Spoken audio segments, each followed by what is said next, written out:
Welcome, everybody. Please take a seat. Let me welcome you to the 10th International R3.0 Conference here at the Pakhuis de Zwijger in Amsterdam, but also to all of those who are going to join us online, which is about the same amount as people that are here in the Pakhuis. So we're actually double in size than what you see here in the room. I was asked right away to remember or to remind everybody that is joining us online to put their real names into their Zoom links, because that is easier for us to identify who you are and your questions as well. So the R3.0 conference team is saying hello to you. Welcome that you are here and that you're joining us for the 10th of our conferences. And you see there's a quite good mix of people, myself and Bill, who's our senior director, who is facilitating everything online. He is collecting questions, and he will coordinate with our colleague Lisbeth Willemsen in the background so that we can have a very good and nicely organized discussion. You see Julia, who's here and working with us in the background, and helping us to get questions to the online audience as well. And then we have Alexandra, who's our office manager, who worked relentless to get everybody on board for the conference. And then Jennifer Nucci, who is our mindful movement facilitator. That is something that you will see in between sessions and how that will work. So welcome. This is a hybrid R3.0 conference, as I said, partially online, partially here at the Pakhuis. We have 16 speakers for you in these 2 days, actually 17, I have to say, with Richard, who's also going to join me in a bit. 12 of them are here in person, which is a difference to last year, where we had about half-half online and in-person participation.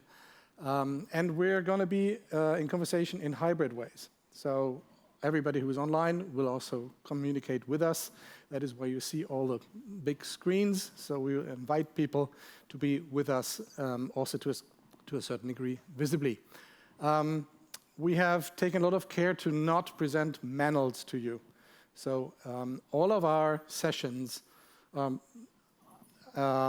either half-half or even have more female than male representation. The hybrid facilitation will work in a way that my colleague Lisbeth and myself, we're going to be here facilitating part of the discussion, and my colleague Bill will do that online and will feed into Lisbeth. We have about 80 participants in person. We're still missing a couple. Some flights came in late, got some notifications about that. And not only 50 registered online, but about 70 registered online. So the numbers changed dramatically just in the last 24 hours, where people just saw the door closing. Our audience spans about 20 different countries and nearly all continents. And that is also the reason why we start around midday, just simply because we can stretch from the Pacific US coast up until India for participation. It's just the poor people in Australia and New Zealand who are getting up very late for this as well. Also wanted to say that the Pakhuis de Zwijger is a social enterprise with these broadcasting facilities, and we're very happy to support the Pakhuis in its own endeavors. So how do we run these sessions? There will always be a session introduction, either by myself or by Bill, who also joins us on screen.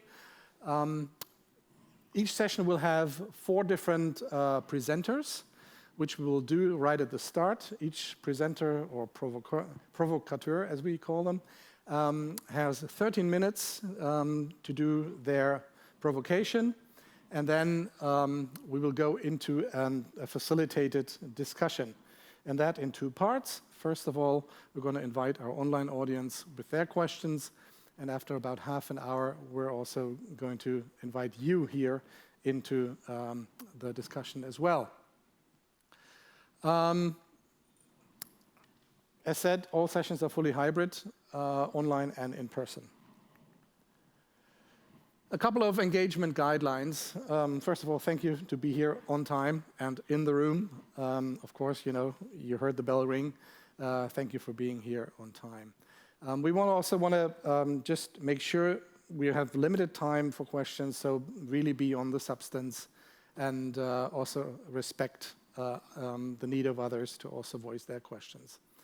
In between the 2 sessions, or 2.5 sessions, I have to say, because we do a little bit of introduction before we really get into the first session, we will do a mindful movement exercise. We do that for a couple of years already, knowing that when you sit in a chair for 2 hours, there is the need for some mindful movement. So we want to respect that need, and Jennifer Nucci will guide us through a roundabout 10-minute mindful movement session, which is part of the break. Those of you who want to participate, just stay here and stretch out. Those of you who long for coffee and tea right away, I would then ask you to leave the room rather quietly so that we can start with the mindful movement. And also, if there's anything that you want to share about the conference on social media, there's a hashtag r3.0 that you can use to do that, and we appreciate that, of course. As every conference, and this conference is an investment of about 80,000 euros. For us as R3.0, it is a risk that we take. About 2/3 of that amount comes in through sponsorships. And we want to say thank you to all our sponsors here. Without them, we would not be able to do this. And the rest, the last third, comes in through ticket sales. And thank you to all of you who have bought their ticket to be here at the conference, which allows us to be exactly cost covering for this event. So that's very helpful. Thank you for that. A quick run through the agenda of today. So in the first part, and then I said we do no manuals. Oh, whoa. We give a little bit of an introduction, which I will do together with my colleague Bill Bowie, and we will be a little bit interrupted by Richard Howard, who will do a little provocation around a theme that we're very busy with, or have been very busy with in the last couple of years, and that is how do you create authentic sustainability reporting, which is not what the current standard setters give us. Although they say they do, that is just not the reality. So we want to spend a couple of minutes on that, but this year's conference is not about sustainability reporting or management or something like that. This goes much further. So after this introduction, we will move into the first session, which we call Restorative Economics, Redesigning Economies to Thrive Through Regeneration and Distribution. So that is really very much going in the direction of if this existing economic system doesn't work for us as humanity, and we at R3.0 have started to think about that about 10 years ago already, what is it then? And what can we learn from those who are leading in that field? And we have 4 fantastic speakers here. Nwamaka Agbo, who joins us, Hans Stegeman, who is there, Elizabeth Yeampierre, and Ashish Kothari. And you see, these are already coming from different continents of the planet. And they have very different ideas about what is it that we're really striving for? What is a regenerative, restorative, distributive economy? And we will discuss it with them and also bring in the views from different cultures. And then we have that mindful movement break as part of the coffee break.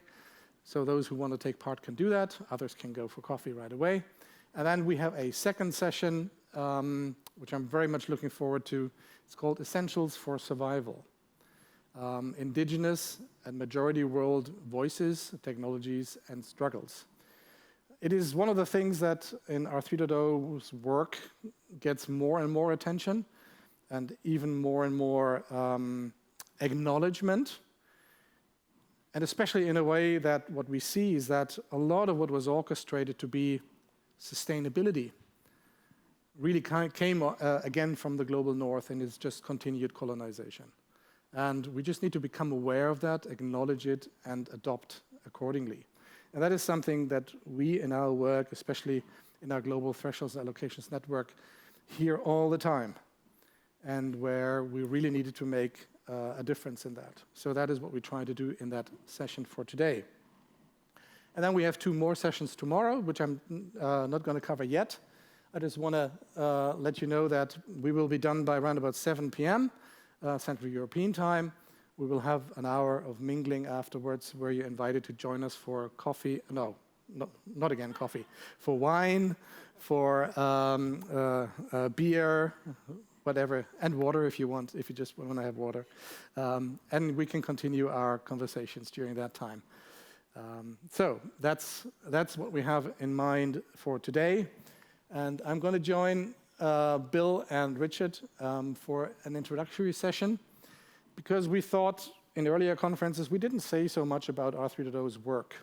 And this year's conference, in my perspective, there was never a conference where we put more time into the curation of the content. We've done a lot of research ourselves, got in touch with some of the speakers that you're going to hear in those 2 days, and have learned an awful lot already in the preparatory process to this conference. So from that perspective, I think it makes sense to spend a couple of minutes to present some of that to you, but also because it's the 10th conference, we look a little bit backwards and also a little bit forward. So some of you might remember this.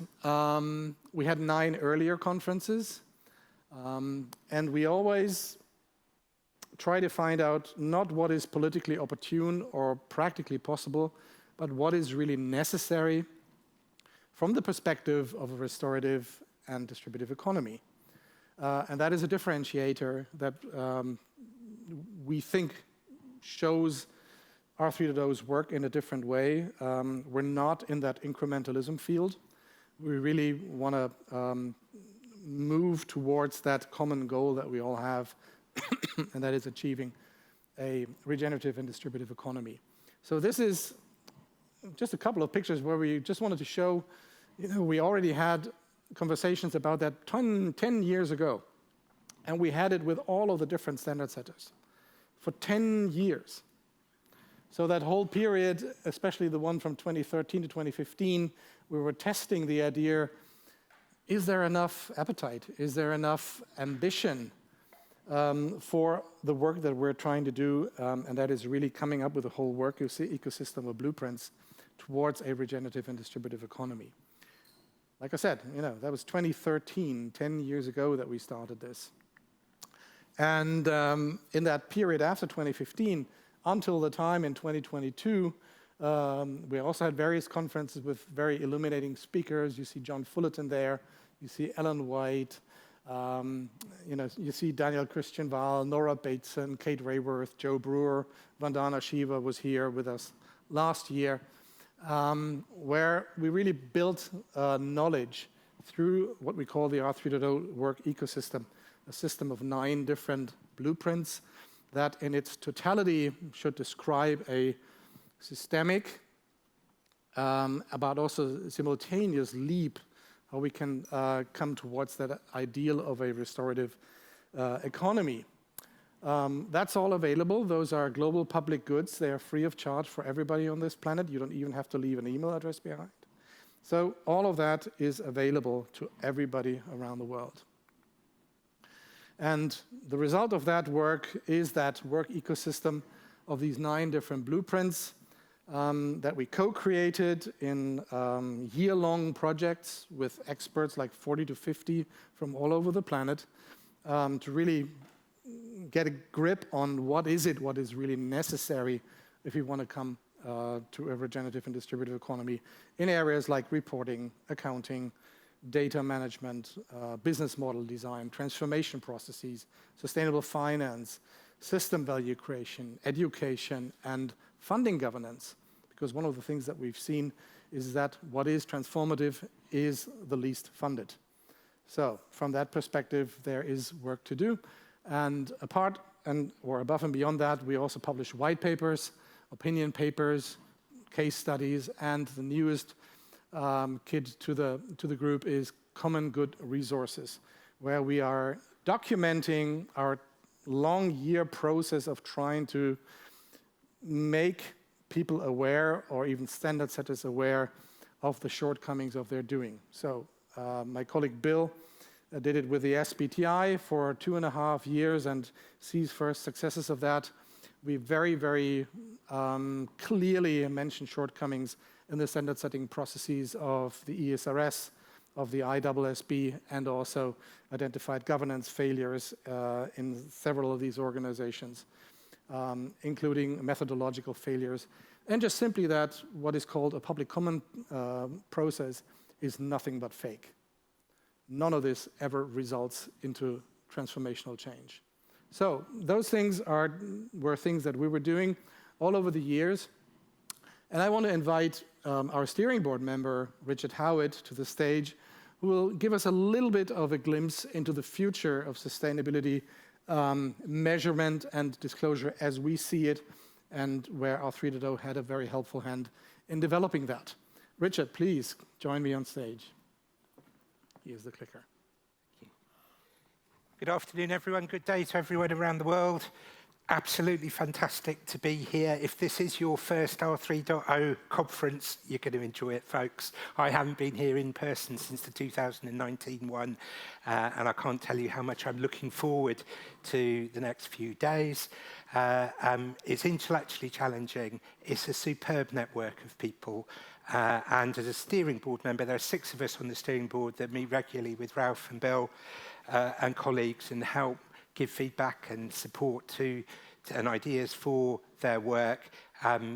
We are incredibly supportive of what r3.0 is doing. It is definitely doing something different from what other people do in the sustainability space, and it draws people together who wouldn't otherwise do, and it's a really unique occasion. So welcome. I like being a provocateur as well, if I can say it, provocateur. That's really nice, and that shows the slightly different culture and approach that r3.0 has in its work. And as Ralph says, reporting is only one aspect of this whole sustainability debate, but it is an important aspect, and our friends at r3.0 have made a particularly unique contribution to that. And you can see what they wrote, and you look at it and you see authentic sustainability assessment. That's quite a bold claim to make, that this is the authentic one. And it looks like yet another framework. I do know someone who has a background in some of those standard setting organisations that Ralph referred to, and understand both the strengths but also the weaknesses of what they do. And for those of you that are feeling the fatigue over all of that, I promise you this isn't just yet another framework and this one's different from the other ones and all of that, which people have fed up with. It is something which is building on something which is already there, which is incredibly authoritative, which is the UNCTAD core indicators that now for 4 years have been really pushed around the world and have great leverage in the global south as well as in developed countries. And crucially, it is different to reflect the values and ideas that Ralph was just talking to us about. And if you can see that, it is behind me, thank God. And all of these materials come from the work of Ralph and of Bill. I use the slide on the left a lot, and I guess some of you will have seen it before. But it's that incredible and probably the most comprehensive survey ever of corporate sustainability reporting, which was 40,000 corporate sustainability reports from 12,000 different companies. And what it showed is that 5% had any reference whatsoever to ecological limits, planetary boundaries, social foundations. 95% had no reference, not even a reference to the context at all. And look at that white dot, if you can see it. That's the 31 reports out of 12,000 that actually had some measurement of what the company was doing in relation to the sustainability context. Now, the research is a few years ago. Hopefully it's improved a bit since then, but it does show that except for 0.28% of companies, the current reporting is completely flawed, and it reflects what Ralph has just said. And on the right, you'll see the progress towards the SDGs. And all the government leaders in the world are meeting next week to review how we're doing, and we're not doing well. 30 of the 140 targets for the SDGs are either completely static from 2015 or actually worse. And the impact of the COVID pandemic has been to increase absolute poverty in the world when there was a long-term trend for it to decrease. As far as gender equity is concerned, it's going to be 40 more years before that's achieved. So the idea, however much effort and goodwill and good faith that people are putting into all of this, that we're actually meeting the actual sustainability challenges that exist there, it's just not true. And that is the flaw in all of our efforts and in the reporting area too. And the sustainability context is this difference that Ralph just referred to between incremental approaches, which enable us to do a bit less harm and to be a percentage a bit better than we were last year, against a transformative approach which says, where the hell are we going and what do we need to do to get there? And looks not just at what our impact is, whether we're a business or other entity, but what our impact is in relation to what it needs to be. And the simplest example is this one from one of Bill's reports about water. So the bottom is the bit that gets reported by companies. They take a bit less water from the watercourse, or they have a bit less pollution, and that can go up and down. But the next section is to do with water available for local people to drink and to use. The next section above that is to do with the water that's available in the rivers and for the local wildlife and flora and fauna. And the top section is to do with our old friend that we all learned at school, the water cycle, and if there's enough water for evaporation, to rain, to keep the whole ecosystem going. And there is no sense in the company just measuring what it's doing unless there's an understanding of what impact it has on each of those other levels, and if there's some idea of a threshold in which the company can actually harmonise with each of the rest. That is the sustainability context argument. And then there's this idea of transformational change. And this is taken from something called the SDG Transformations Forum, and is thinking about what can be done to do things radically differently, not just incrementally. And it can sound a bit general and academic and theoretical, but there's some really interesting work that's been done about what you then do about it in terms of being able to challenge personal mindsets, and that's a process we'll be all taking part in the next 2 days plus. It's about organisational culture. It's about being able to recognise that instead of we'd like to do a bit better, what are the obstacles, how do we overcome them, which it tends to be the underlying assumption of sustainability activities. It's ones that say, what's the vision? Who are the people who are really leading this? And how do we get there? And it's a wholly different way that we operate if we take that approach. And it is about thinking outside of the box. How many times have you heard that? And we've all learned it in different courses, right? But it's not just in the box, and it's not just outside of the box. It's, is there a box at all? It's being willing to challenge our fundamental assumptions. And there's lots of practice now where people are doing that. That isn't just a theoretical thing for us to say. And so what R3.0 came up with was a set of sustainable development performance indicators. In that context of the UNCTAD core indicators, 61 of them, and 17 of them are in a tier which is about sustainability context, and it's about transformational thinking. It's not, there's obviously planetary boundaries, and everyone understands that, but in the social sphere, it, for example, measures the ratio between CEO pay and frontline worker pay. That's a context percentage. Similarly, in relation to gender equality in terms of pay within the company, and it is prepared to ask companies to look at some of those underlying assumptions. For example, imbalances of power within the company, between the company and its supply chain, between the company and its stakeholders. And that's not an issue that you'll be seeing regularly in existing sustainability reports. And not just is this framework there, it's been pilot tested with 24 organisations, including some big names, Anglo-American, SK Hinks, Manulife, GLS Bank, who are one of the sponsors I noticed, but also a series of social and solidarity economy organisations, people like Vancity in Canada, who are brilliant, and the Grameen Foundation in India, who are also brilliant. So it's actually being operated, and I had the privilege of taking part in the training for trainers for the pilot stage, and that was absolutely brilliant. So it's something that I personally celebrate in the work that r3.0 are doing. And I won't talk in detail about the right-hand side slide, but that's taken from the work of Mark McElroy, who's one of the key collaborators of r3.0, and they're one of his key collaborators. And I think he'll be taking part in the conference.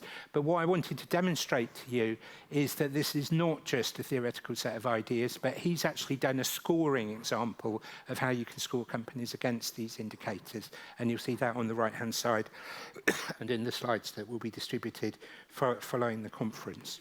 So finally, what can you do about this? This is not a passive conference where we all sit and listen and go away and feel satisfied. This is a conference where we come, get great ideas, but then go and do something about them. r3.0 does the training in the indicators.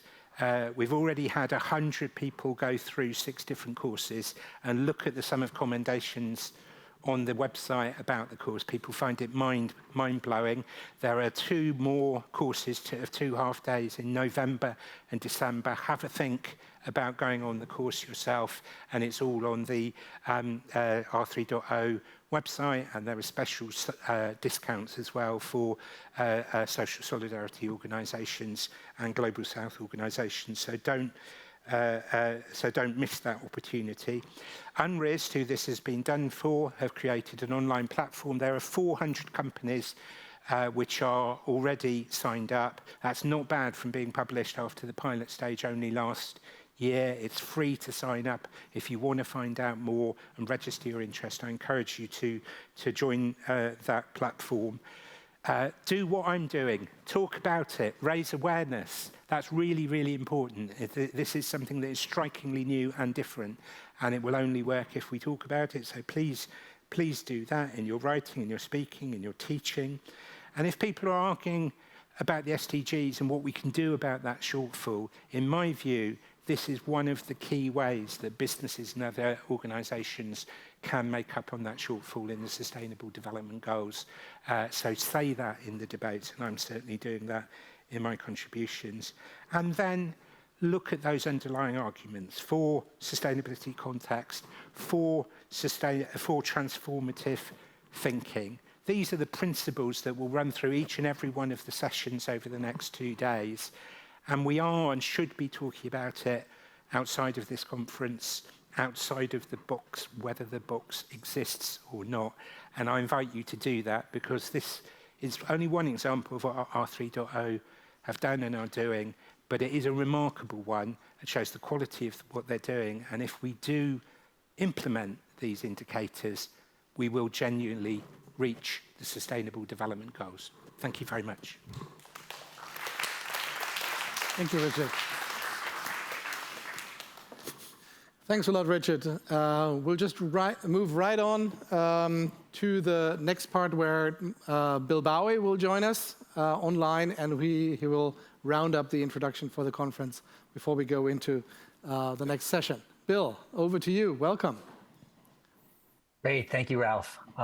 And you'll be advancing my slides from there. I'm not seeing the first slide up yet. Is it there? I see it. Okay, great. Well, this is, I want to make the transition back to the work of r3.0, more broadly speaking, and in particular, our focus on thresholds and allocations. That's certainly what this UNRISD work came out of. And our thresholds and allocations work started a full 5 years ago when we kicked off the Global Thresholds and Allocations Council in Amsterdam. You can see some of the pictures of that on the top row with about 30 to 40 participants, and including Kate Rayworth of Donut fame and Johan Rockström from the conceiver of the planetary boundaries. We then presented it at the New Metrics Conference in Philadelphia in 2019, and in 2020 we followed up with that with a feasibility study and theory of transformation that really sort of set the foundations for this. In 2021, we reconceived GTAC from a council to a commons, and we're currently trying to stand that up. But in the meanwhile, in 2022, we shifted to a parallel track of a global thresholds and allocations network of 22 organizations globally that are intersecting with thresholds and allocations in one way or another. That has been a very successful line of work that has been going on largely behind the scenes, and we will be moving out into the public increasingly as we go forward. So that sort of rounds out R3.0's work. Now I want to step way back to the question of collapse, which is a reality we believe that we have been experiencing for more than a half century. A half century ago, in 1972, the limits to growth it popularized the idea of carrying capacity. It's an idea that had been around for a while, but it really hit the mainstream consciousness in 1972. And carrying capacity, as you can see in these slides, is the notion that as long as a population exists within its resource base, it is respecting its carrying capacity. However, if the resource use transcends that carrying capacity, it will lead to a collapse in both that carrying capacity and that population, tragically. And you can see over on the right, where we were with the dark red line is the status in 1972, where things were just beginning to break down. We are now in that center where we are in essentially the tipping point where overshoot and collapse will no longer be a theoretical, but is increasingly an actual predicament. Next slide, please. This shows that not only was the concept of overshoot and collapse happening right about that time, but the reality of it. This is the global footprint network measurement of the ecological footprint. And as you can see, just as the limits to growth was being going to press, humanity actually crossed our ecological footprint. So we were using more resources in a given year than the Earth was able to regenerate, and that we were ourselves able to regenerate. William Catton calls this concept phantom carrying capacity. So we believe that it feels as if we're operating within our carrying capacity, but that's actually a myth, or it is an illusion that we are undercutting the foundations of our resource base, and that cannot go on forever. What's most interesting about this slide is that the Global Footprint Network shows, we would be, we're in overshoot, we're heading on business as usual to much more overshoot, but even in their green, better case scenario, we're still in overshoot. We're still using more than one planet's worth of resources. So we need to obviously address that. Next slide, please, Ralph. So many of you are familiar with these images. We've got the planetary boundaries on the left, which came about in 2009. At that time, we were crossing 3 of these Earth system boundaries or thresholds, beyond which we are in the risk of hitting tipping points of a point of no return, shifting phase shifts in ecosystems. We are now officially crossing 6. So we've doubled the amount of planetary boundaries that we have been transgressing since the introduction in 2009. And my understanding is that there are 2 other boundaries that we have crossed, and the peer review process is still pending on those studies. Shifting over to the right-hand side, many of you are familiar with the donut. Kate Raworth took the outer, the ecological ceilings, the outer limits of the planetary boundaries, and added an inner layer of social foundation thresholds. And this was in 2012 that she introduced the concept.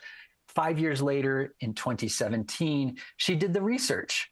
And she identified, as you can see, all 12 of these social foundation thresholds are being transgressed. They are all in the red, so to speak. So we are overshooting or undershooting almost all of our sustainability thresholds. This is the danger zone defined. Next slide, please, Ralph. So this is why we talk about the notion of being collapse aware, that we are operating in the context of collapse. Ralph reviewed these two books earlier this year. How Everything Collapsed really points out the data underpinning the fact of collapse. But we don't necessarily have to treat these multiple predicaments as if they are the apocalypse. What we can do is hospice the collapsing systems while we're midwifing new systems. And that's what this conference is all about. I'll quote Lila June Johnston, who you'll hear later today. And she talks about the way that the indigenous communities have reframed collapse as an important stepping stone towards societal sustainability by metabolizing catastrophe into practical wisdom. So let's take that practical wisdom with us as we go forward. Next slide. I just want to step back even one step further and to introduce the idea of emotions into this conference. So clearly, we can't address the question of collapse without triggering an emotional response. I'm feeling it myself in my body right now, just talking about this notion. And so we believe that we have to really be aware of the emotions that are brought up and to operate with them, to harmonize with them. And so we built that into the conference themes. So activating restorative norms, healing harms, connecting for change. When we look at activating, really the question of anger comes up and other motivating emotions. On the question of grief, of restoration, we can't address restoration without navigating the grief that brings up. And then finally, the question of norms and connecting for change inherently taps into the core emotion of love. So next slide, Ralph, to go into a little bit more detail on each of these before we head over into our first session. So on the question of activating or anger, we chose anger just because we're often portrayed at r3.0 as being angry. And part of us is saying, well, absolutely, yes, we are angry because of the situation that humanity is in, of its own doing, of our own doing. But we also recognize that anger is a natural response to boundary crossing and to harm, and it can activate us, it can motivate us. The image on the left is a Guardian article about a study, a scientific study that recently came out that said anger is the most powerful emotion by 8-fold compared to hope in terms of motivating activism. A more nuanced study on the right showed that multiple emotions, including hope, can have a motivating influence. So we're not saying that it's just anger. We're saying that really kicking into our agency, activating our agency is a constructive action that warrants embracing. Now, next slide, over to the restorative part, healing harms. So we name the depths of grief over these systemic injustices that have happened over centuries: enslavement, ethnocide, genocide, land theft, sexual assault, and many, many more. We know that it's impossible for this conference to encompass these griefs sufficiently with the necessary compassion and depth. However, we think that we would be remiss if we did not name this grief. So a culture of restoration can start to heal these harms through what Nwamaka Agbo, our speaker coming up next, calls accountability, reconciliation, and restitution. Okay, let's finish this section out with our last notion of the norms part of activating restorative norms, connecting for change, which we connect with love. And you'll see that in the final session of this conference tomorrow. We'll start with a quote here. When a system is far from equilibrium, small islands of coherence have the capacity to shift the entire system. And so when we look at social network theory, what we see in the middle here is the difference between a fireworks network, sort of a spoke and hubs network, as compared to a fishing network that is highly interconnected. And then we also see the narrow bridge where on the lower left, where we have these networks, but they're loosely connected, as compared to on the right, where they are deeply connected networks. And that kind of networking can lead to that kind of deep networking that is fishnet-like, with many, many interconnections. That kind of networking conveys information that underpins social norms in very rapid ways. And on the right, you see the very famous experiment from 2018 of Damon Centola, which found experimental evidence of tipping points in social conventions. So they took an experiment where they showed a picture and asked groups of people to put a name to that picture. Those would typically coalesce around a name, and then they introduced a fold where they brought in activists to try to change the name.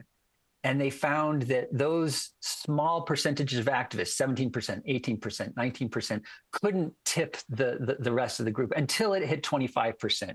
And in this experiment, that was a reliable tipping point that merely a quarter of the population was enough to tip the rest of the population into a shared belief or a social norm. And so that's what you'll be hearing about in the last session, but really throughout. We're looking at, we're a minority here. We are not as many as the rest of the population that holds different beliefs. But we believe that the passion of our beliefs can actually have an outsized influence on the rest of thinking society-wide. So I'm leaving you with those sort of provocative thoughts as we move into our provocateurs for our first session. So let's keep this thinking with us, this context, as we head into the rest of the conference. Ralph, back to you. Thank you, Bill.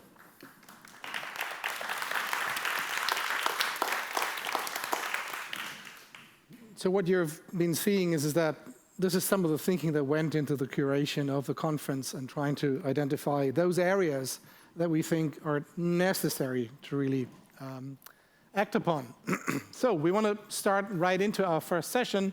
It's called Restorative Economics, Redesigning Economics or Economies to Thrive Through Regeneration and Distribution. That work of a restorative economical idea really resonated very well with us since the beginning of r3.0, since 2013, when we started to think about, okay, if our government leaders after the Rio +20 conference wanted a regenerative and distributive economy, but didn't tell us what to do and how to do it, we were thinking, okay, who's going to do that work? And this gave birth to the idea of r3.0. And we have, for a longer time, worked with an ideation of what we think a regenerative and distributive economy really is, and have worked that into our blueprints. So you find various connotations about that in the different blueprints. It was never really consolidated into one single blueprint. So this session for us is also a moment where we want to kick off a minimally a year-long project about what we call Blueprint Zero. We have all these blueprints where parts and pieces and the pieces of that puzzle will be found, but we really want to pull it all together into a concise sort of new grounding. What is a restorative economy? So in the preparation for this session, which will sort of kick off this further development, we invited 4 speakers from different backgrounds to give us their thoughts and their perspectives about what it is. And we want to start with Nwamaka Agbo, who's the CEO of Kothari and also the managing director of the Restorative Economies Fund. Already hear that in the title, Restorative Economies Fund. And we lended that language of a restorative economy from her to really give us a better picture of what is it that we're striving towards. And I'm inviting Nwamaka to the floor. Welcome. And one thing that I forgot to say, we do have a session intro slide, which I can, I think, leave behind me, because I've sort of explained it already and want to move right into Nwamaka's contribution. Thank you for being here. Thank you for coming over. Here's the clicker. Great. And we will listen to your presentation. Thank you. Thank you for having me. I'm just going to go right into it because I have 12 minutes. Am I doing this right? So I want to start off by thanking Bill and r3.0 for bringing in the concept of emotional intelligence into how we have this conversation.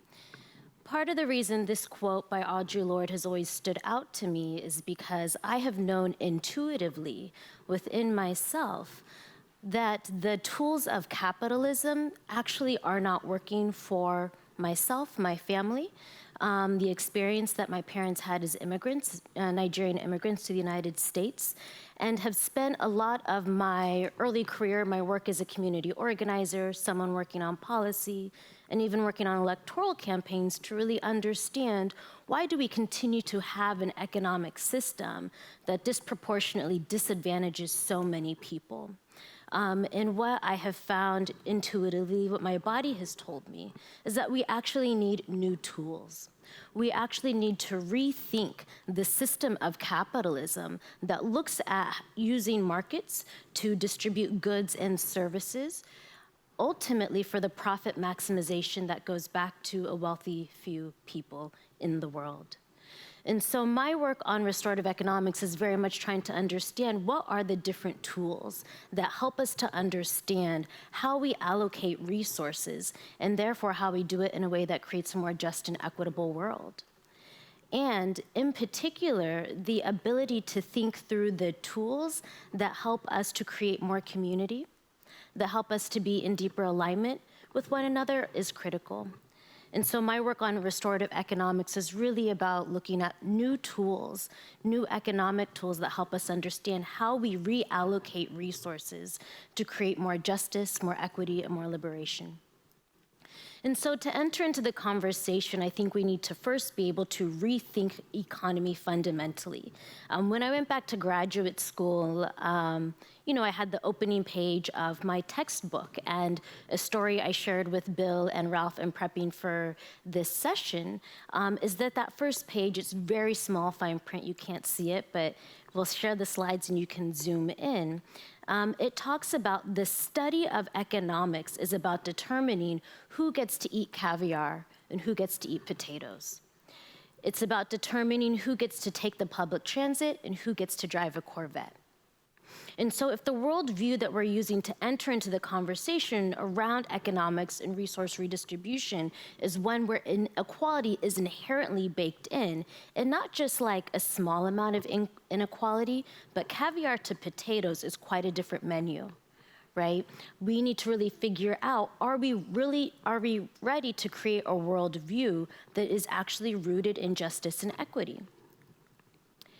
And so for me to really think about how I was going to redefine economy and shaping my work and shaping a lot of the consulting work that I had done prior to joining the Kothari Foundation, I spent time really trying to sit with, what is the old paradigm of economy that I'm used to, right? When I was trained in micro and macroeconomics, we were taught that economy was really about, we're looking at supply and demand, we're studying GDP, we're talking about the market. However, the root word or the Greek meaning of the word economy is actually about the management of home. And so when I think about managing my home, I'm actually not thinking about GDP, right? I'm thinking about the relationships, the traditions, the culture, the people, the loved ones that I care about that make it possible for us to live and thrive together. And so as we look to figure out what our new worldview is that we want to have for a more just and equitable economy, how can we come to think about resource allocation as one that values traditions and values health and well-being of all people, as opposed to being distracted by the numbers and the dollars and cents of how we come to understand resource allocation. And so, part of what I experienced in some of my earlier work doing sustainability development work and doing infrastructure development work is that oftentimes the decision makers, the developers, the investors were individuals, were companies, corporations that sat outside of the places where their organizations were located or where their development projects were happening, and were not connected to the people that ended up being impacted by those projects or by those efforts. And so much of my work is to figure out, how do we create a space where those that stand to be most impacted by these projects, by these investments, are actually the decision makers? And the hope is that when you do so, you're actually able to bring together, identify strategies where you're not having decision makers that can ignore the externalities of a development project, but they actually have to reckon with it because they see how those externalities impact their neighbors, their children, their loved ones. And so when I think of our work on restorative economics, we're really trying to think about how we start to have values that move us away from an extractive economic system, one that's rooted in excluding people from being able to participate in the benefits of our economy, and start to actually move towards values of shared prosperity, regeneration, thinking through how we govern for the whole, inclusion. So why restorative economics? One of the things I appreciate naming the mantles, that's my first time I've heard that term, is that it requires us to acknowledge the way that patriarchy has also shaped wealth redistribution.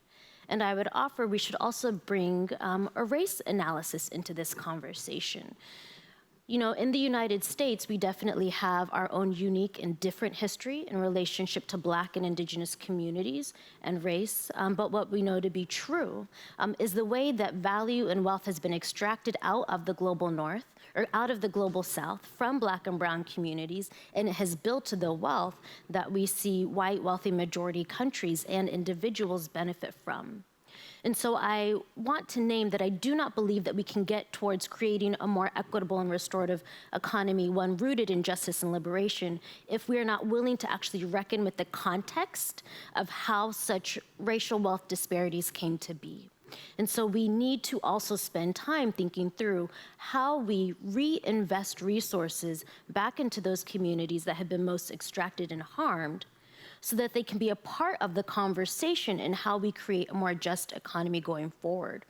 Because if we don't do so, we continue to lose and miss out on valuable voices that can help us to think through how to actually create true justice going forward. And so my work very much starts with this theory that we want to look at supporting community-stewarded projects, rather than looking at assets that are owned and managed by one individual that benefit one individual.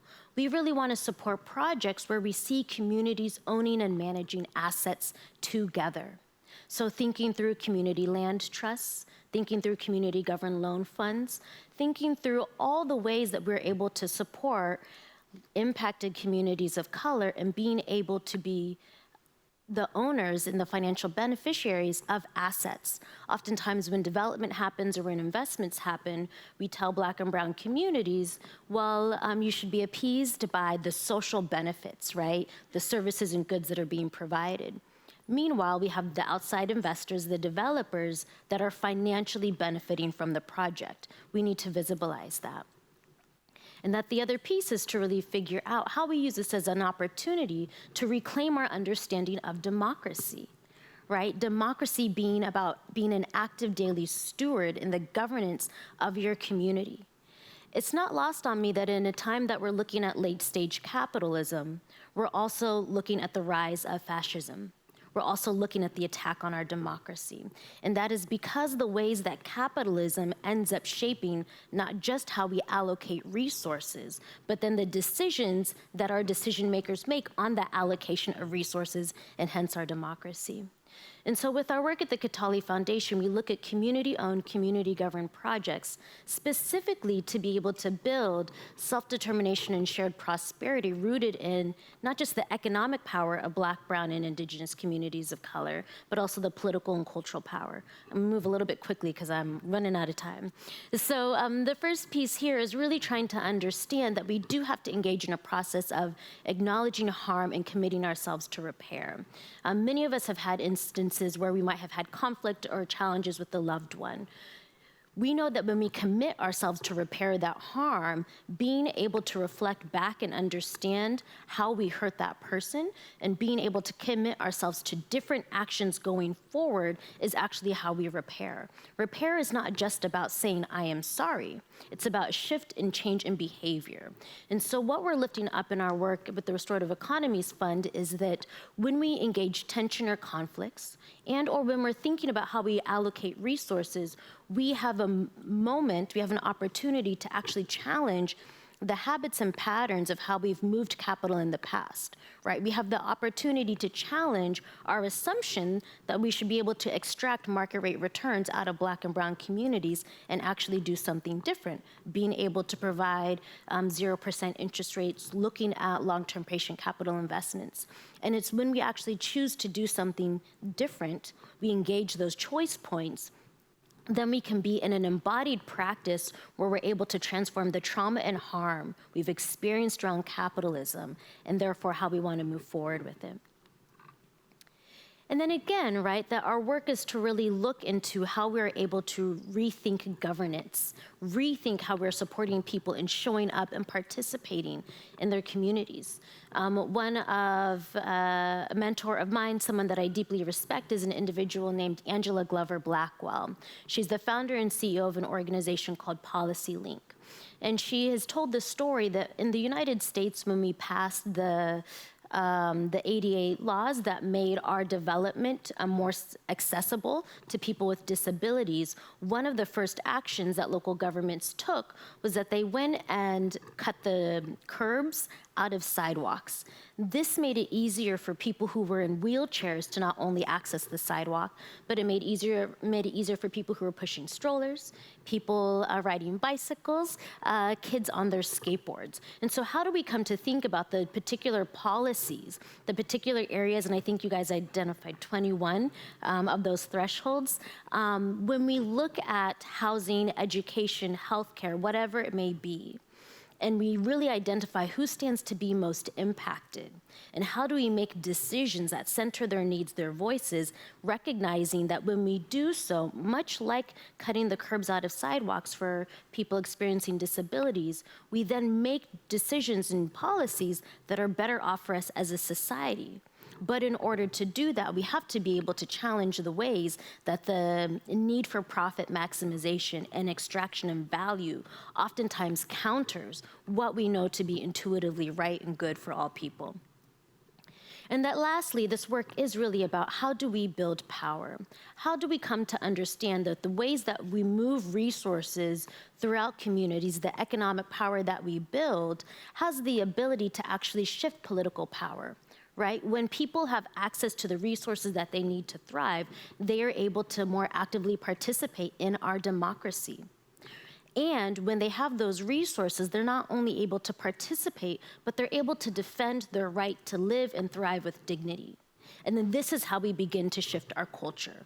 Can we actually have a culture that believes in the right for everyone to exist, to have access to housing, access to healthcare, access to all the things that we need to live with dignity?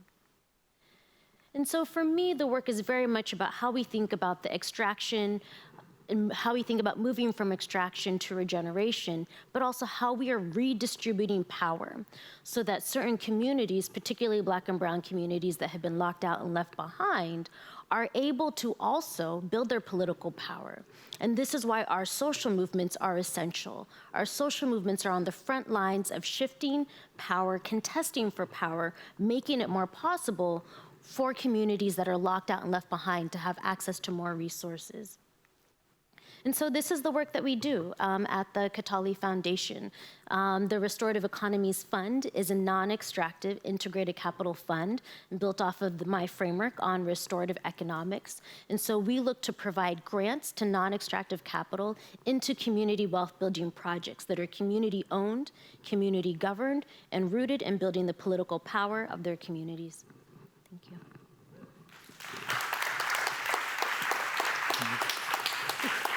Thank you so much. Thank you.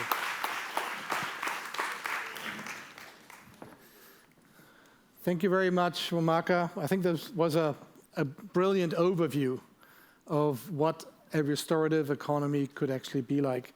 And I just took a photo of one of your slides when you referred to the aspect of money.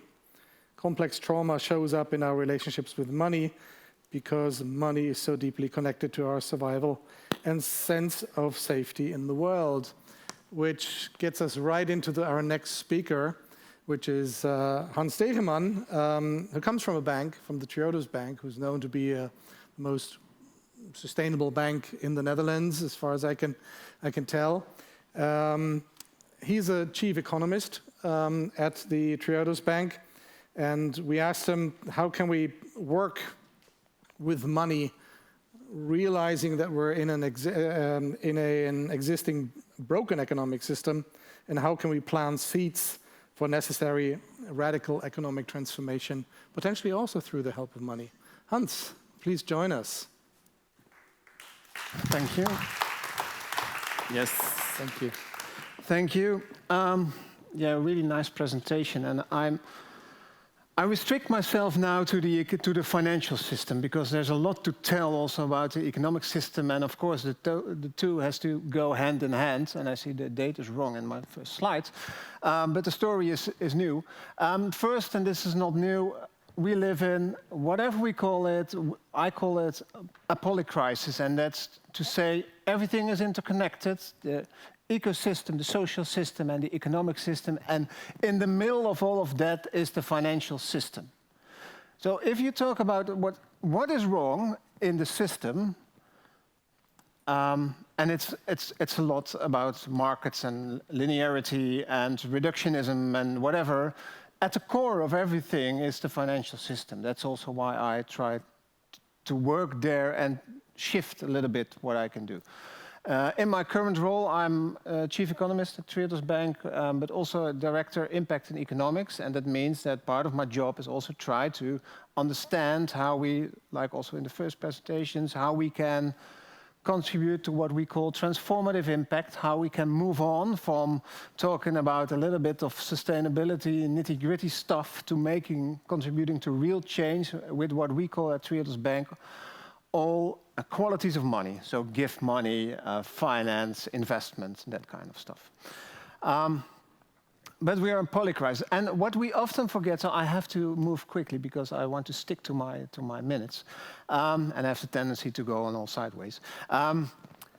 We forget often when we live along and say, oh, we have a financial system, and oh yeah, 15 years ago we had some kind of crisis, but we don't have the same system anymore. And it did not go in the right way. What we did essentially, so this is up till the financial crisis, we had a system from an economic perspective. We thought we understood it, and we loaded it with a lot of extra risk, so deregulation, because that was the mantra of a successful system, and the success of the system was measured by higher economic growth. And it brought, we should not forget, we can say a lot, and I do often, about economic growth, but for a big part in that period, it brought also a lot of people out of poverty, and it helped for a lot of people. And we have damage, but it was not all bad, but we still have that old broken record. Then we had a financial crisis, and then we saw, yeah, I just have the jigsaw puzzle. But we didn't have an economic growth. So we had a system which is measured by a success, and that success should be economic growth. But we saw a stagnant system, and what we did is create a monstrous monetary system which exploded in terms of debt, also exploded in terms of inequality. And we did not know what to do. And then we are here, so in that polycrisis regime, where we don't know, so I make the start with COVID as one idea, where all the work we have done up till now in understanding the economic and financial system is not working anymore. Where we say we don't have a clue what's going on. And if you look, so if you talk about inflation, if you talk about interest rates, if you talk about debt, if you talk about sustainable finance, we don't understand because it's not working. So you can say, oh, that's bad, but you can also say that's an opportunity. That's an opportunity, if everybody understands that it's not working, that we can do something new.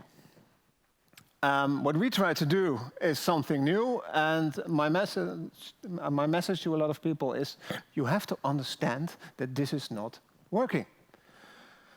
Okay, let's go to sustainable finance.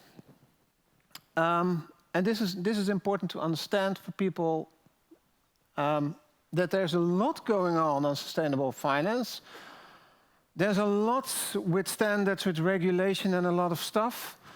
And this is how I try to classify the landscape of sustainable finance. So we have what we call sustainable, and that's all from social to ecological, or everything that's not as bad as, yeah, maybe it's sometimes, yeah, I'm a little bit hesitating. Sometimes it is as bad as what we're doing, because it.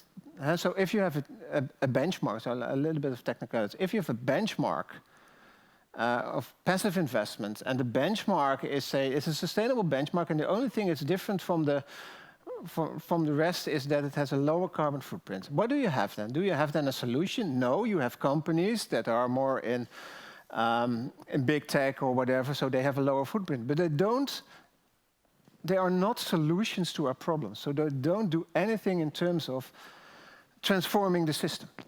So we have this. So we have a lot of money, and the most money is going in the system, what we call sustainable finance, to no solutions. It's only investing in secondary markets, so on the stock markets, so not in new initiatives, in money going to money. And most of that money, you don't know even where it goes to. It can be stock buybacks. It can be anything that only makes money from money. So we have a lot of money in sustainable finance, which is only money in the system that was already there. It's only more money. The valuation is higher. And who's doing that? This is not completely right. Who is doing that money in the financial system of sustainable finance? We think, yeah, it's our pension funds, it's our asset owners that invest. But that's a mistake. What happened over the last 15 years is that most of the money is going through asset managers.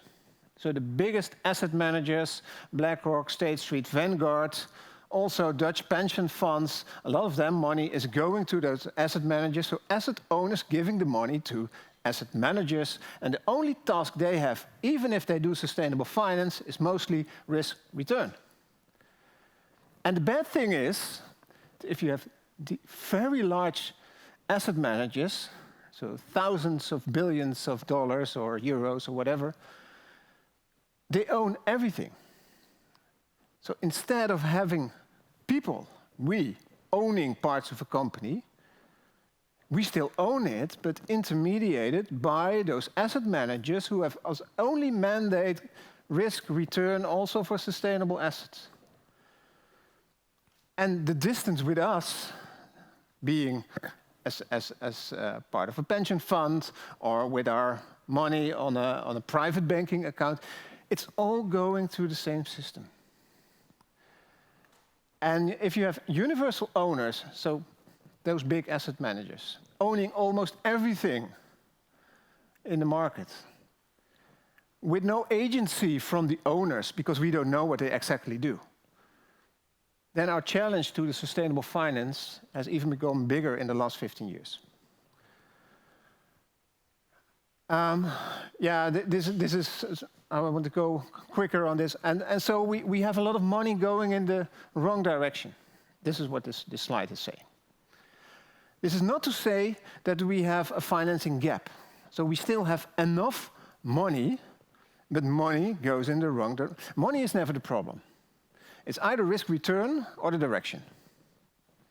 It's never money itself. So people saying we have a financing gap, they're wrong. We have always enough money. We are not willing to give up something else from it. So what can you do? 4 steps. The first is about risks. That's the easy one for markets. The markets are not always wrong, but sometimes they do the wrong thing if they don't know the right risks. And what we see, especially on climate, that physical risks are coming into markets and that prices are going to be corrected. Is that the way we want it to go? No. But is that happening? Yes. We want also transition risk to be taken into account of markets, but transition risks are not, because transitions are not credible at the moment. So we first need politicians also to come in to do that. Pricing of externalities, of course. That's what every mainstream economist will say. Pricing of externalities will do the trick. It's not going to happen. Because it's not about isolated policies from economists, it's about political economy. And then we have redistribution, and then we have real-life troubles and vested interests that will not work in the way that economists say it should work. Yes, it should work in theory, but in practice, we have second-best alternatives like subsidies, like public investments as alternatives for the first-best solution. That would be pricing of externalities in terms of markets. And then the last one, and it's very small here, but I hope it would be bigger, and that's where we also as Triodos Bank are, trying to move the markets by setting examples that you can do things differently, that you can make different choices. But you can only make different choices if your clients allow you to make those different choices. So to give the examples of what you can do in a more sustainable way, the transformative impact, to move the needle a little. And then you fill the gap. How does that work if you would, the system, if you would really change it to a more sustainable system?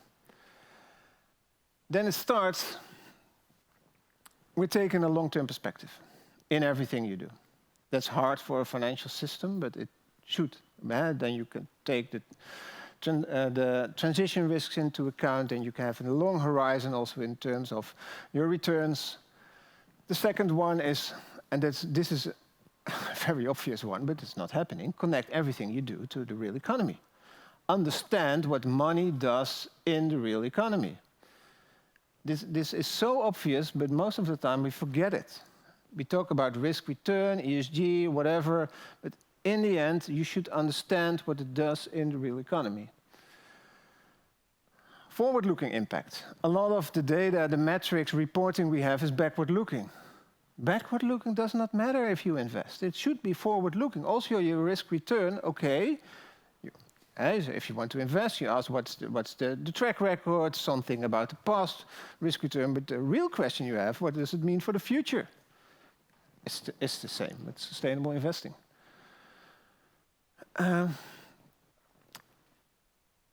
What a real sustainable finance agent should do is connect his money with his values, with his advocacy, with what he wants to tell, what he wants to change in the world. Of course, that's quite often not the case, because the only thing people in the financial sector most of the time want to change is their own bank accounts. It should be something aligned with the values of a company, or the purpose of a financial company. If that is not the case, it's questionable if it will work. The next one is collaborate. So in that financial sector, parties that are aligned on values, that's also what we try to do as Triodos Bank with the Global Alliance on Banking on Values, with different institutions, with NGOs, is try to leverage on what you have in terms of money with collaborating on the voice you can have. And the last one, really think in terms of multiple value creation. I just came out of discussion also in our own commercial MT, where we had a discussion about our net zero ambition. And then even within Triodos Bank, it's a very hard discussion to also truly talk about the trade-offs in that discussion. If you have a net zero ambition, you should also set a target on your multi-value, in this case, on carbon. And not only set a value on your expected risk or return. That's the real challenge. And if you do that, hopefully you can have a flywheel from the financial sector to the real economy. But it's not obvious. Finance matters a lot, but only if you do it right. Thank you. Thank you.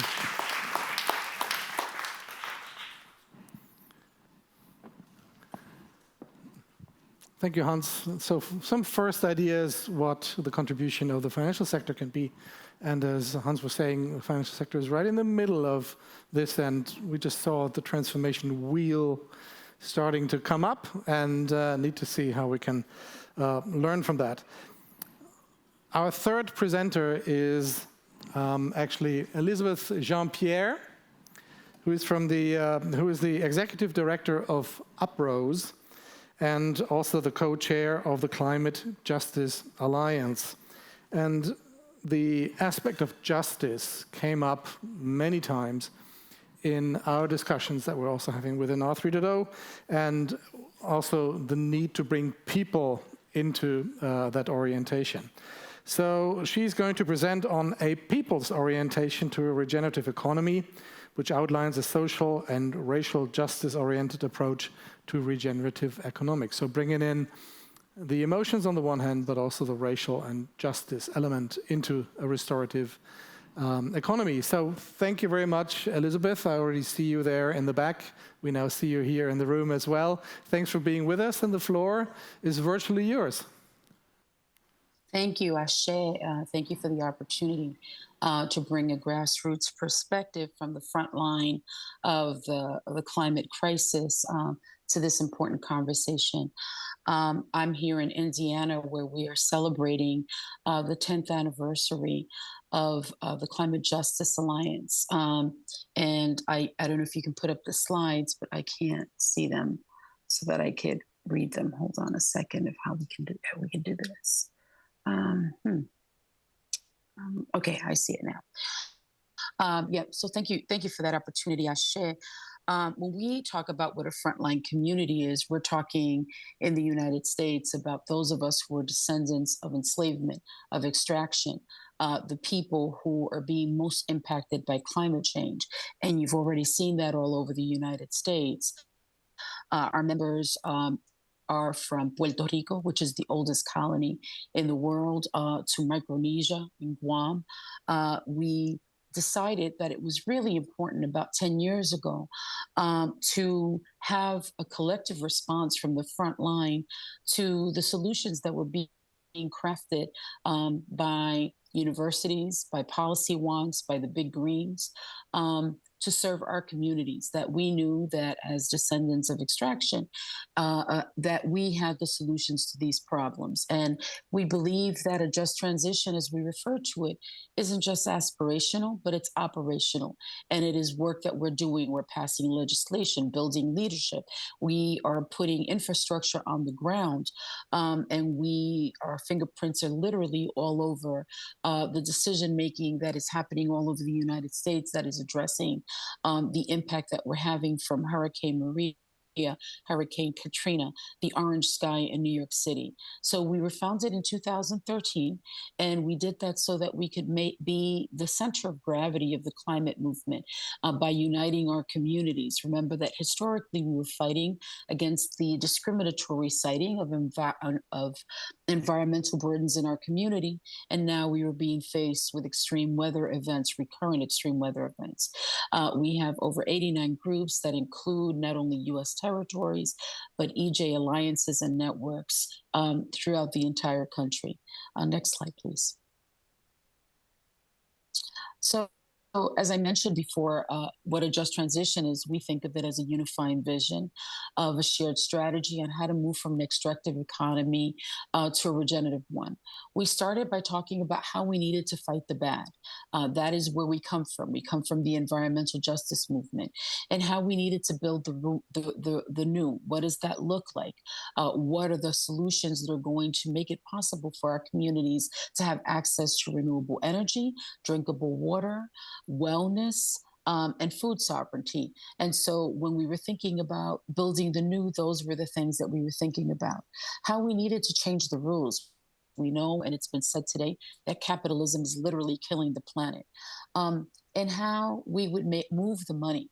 We also knew that most of the resources are going to white-led organizations in the United States, and very little is going to frontline-led organizations, the ones that are actually making the most impact. And we know that white supremacy is literally baked into the DNA of how decisions are made, how resources are allocated, and how governance is shared in the United States.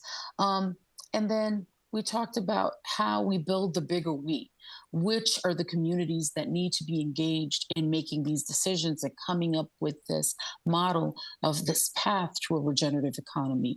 And we wanted to make sure that none of our people were left out.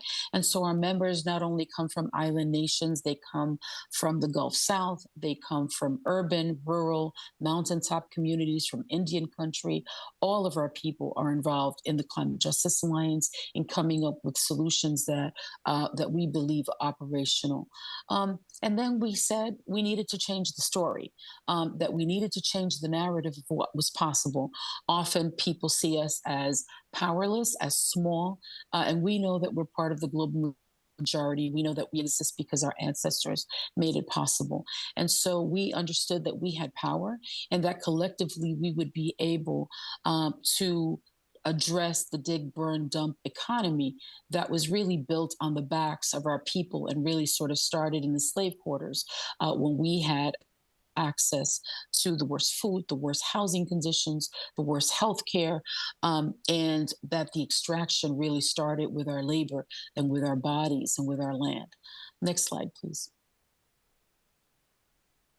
So when we think about the extractive economy, like former speakers, we talk about resources, extraction, the extraction of our labor, the accumulation and concentration and enclosure of wealth and power, and how we want to change that culture, the culture of consumerism and infinite growth, how we need to start living not with what we want, but with what we need.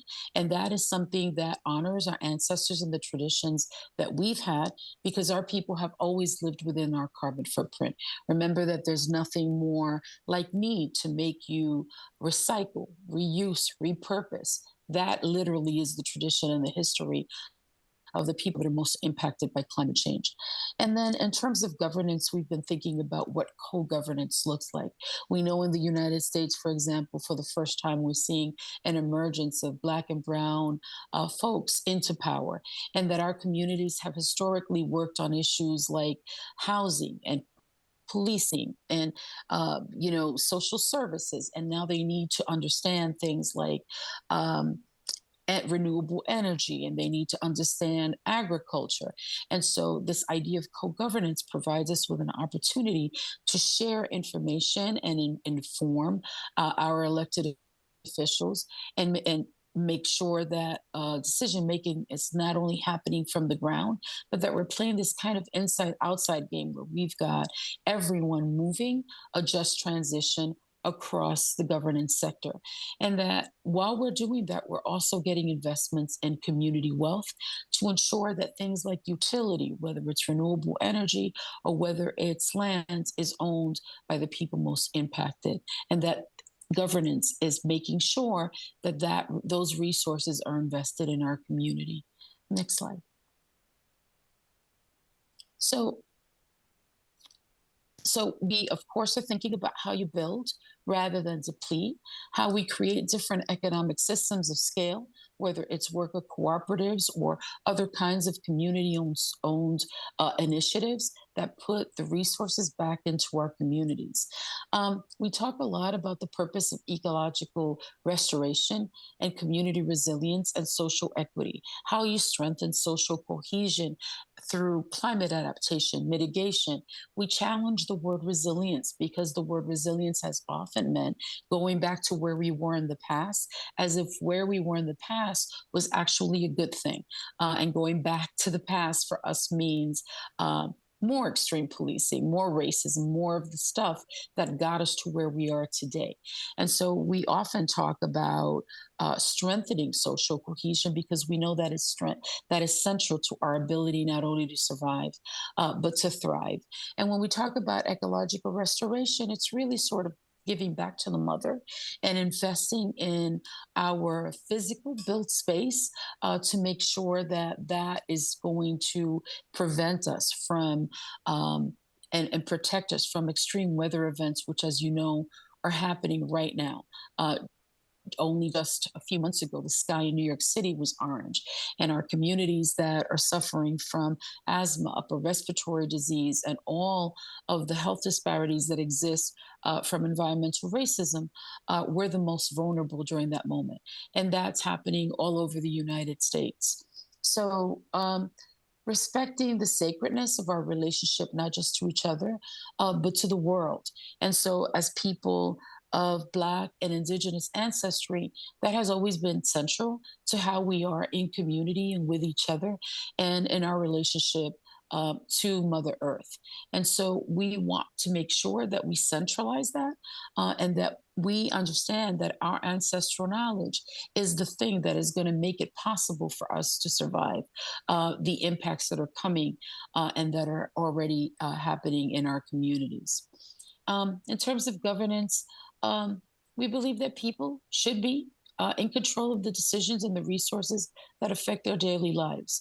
We understand that the history of our country has been one of extraction, one of exploitation that has benefited few and had a disparate impact on those of us who are the global majority here in the United States. And so, in order to survive, it's not just important to, people often talk about the green economy, but the green economy really is the capitalist economy with a green patina on it. We have to do something more than that. We need to really talk about a system of governance and a shared system of economics that makes it possible for all of us to be able to thrive in the face of extreme weather events. Next slide. So how do we get there? So this is a path that we have created. People say pipelines, and we don't say pipelines because we say pipelines are bad and vines are good. So we call it a vine of leadership. So we are talking about how we protect our communities from harm and extraction, how we invest in non-extractive and equitable solutions that support communities and workers, how we repair harms to the extractive economy, and how we restore relationships and structures so that they are rooted in equity, respect, and justice. Because as I said before, transition is inevitable, but justice is not. Next slide. And the other thing that I want to say about that is that there are examples. My organization, Uprose, for example, has put together a plan to decarbonize a community, an industrial waterfront community of 130,000 people that has looked at the industrial sector that has played a role of toxic exposure and harm, that has literally gotten people sick and made them particularly vulnerable in the face of climate change, and has put together a comprehensive plan based on 10 years of community-based research and planning that moves the entire sector into becoming a vehicle to address climate adaptation, mitigation, and resilience. It would have benefits locally, would prevent displacement, and would put us on a path to addressing climate change. This is tremendously important because in other communities, the industrial sector is either shut down or it is taken over by developers who want to turn it into destination locations for high-end housing, for tech, for industries that are inconsistent with the needs of the local community. Displace the local community and put them in harm's way. And so what we're looking at and working closely with the New York City Economic Development Corporation and the city is we're looking at green manufacturing. We're looking at how we can take the industrial sector to start building for that climate future. Our organization, important for you to know, is a grassroots, frontline-led, Black, Indigenous, women of color-led, intergenerational organization.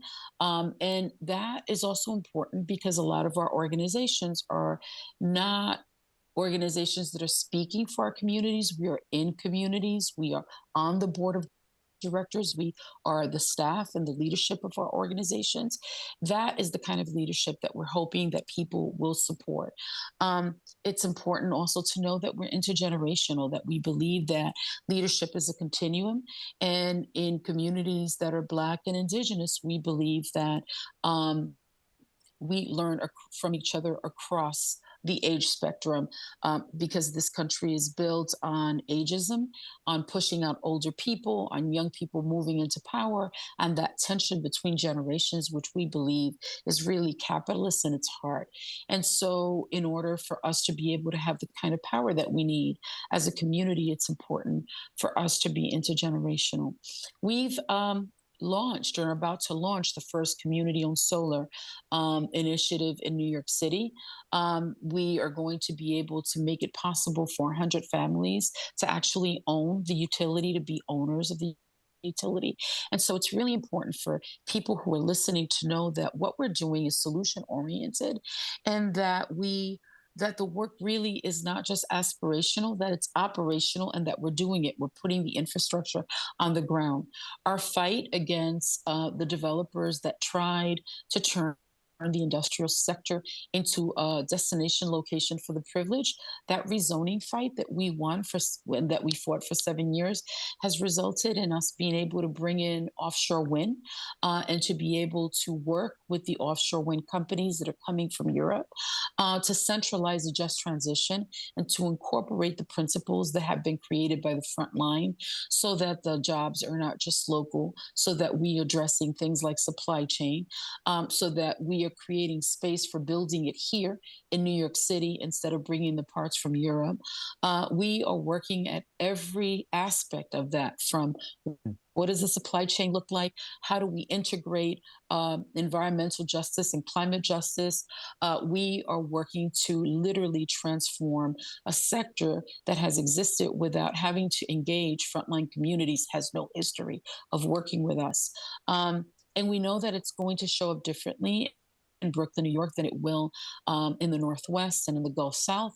And so we've created platforms to guide developers and folks that are coming in from Europe to make sure that we're centering climate justice. So whether it's on the ground, operationalizing a just transition and moving away from an extractive economy to a regenerative economy, to governance, to building leadership, to shaping legislation in the state of New York, like the Climate Leadership Community Protection Act, to legislation on a national level, the fingerprints of the Climate Justice Alliance and those of us who come literally from struggle are shaping all decision-making and are shaping how infrastructure, how investments have to be made, and fighting to make sure that we are in a position of strength when extreme weather events have landed in a way that is going to make communities that have been dealing with racial violence, extreme policing, displacement, unemployment, ICE raids, all of the things that come from white supremacy, when it comes to exacerbate all of the isms that we have had to hold generation after generation. So we are definitely solution-oriented, and we've got the principles and the pathways, and I would encourage you to go to the Climate Justice Alliance and get more information, because our groups literally exist in a lot of different regions, and the solutions are really based on place. So gracias. Thank you, Elizabeth.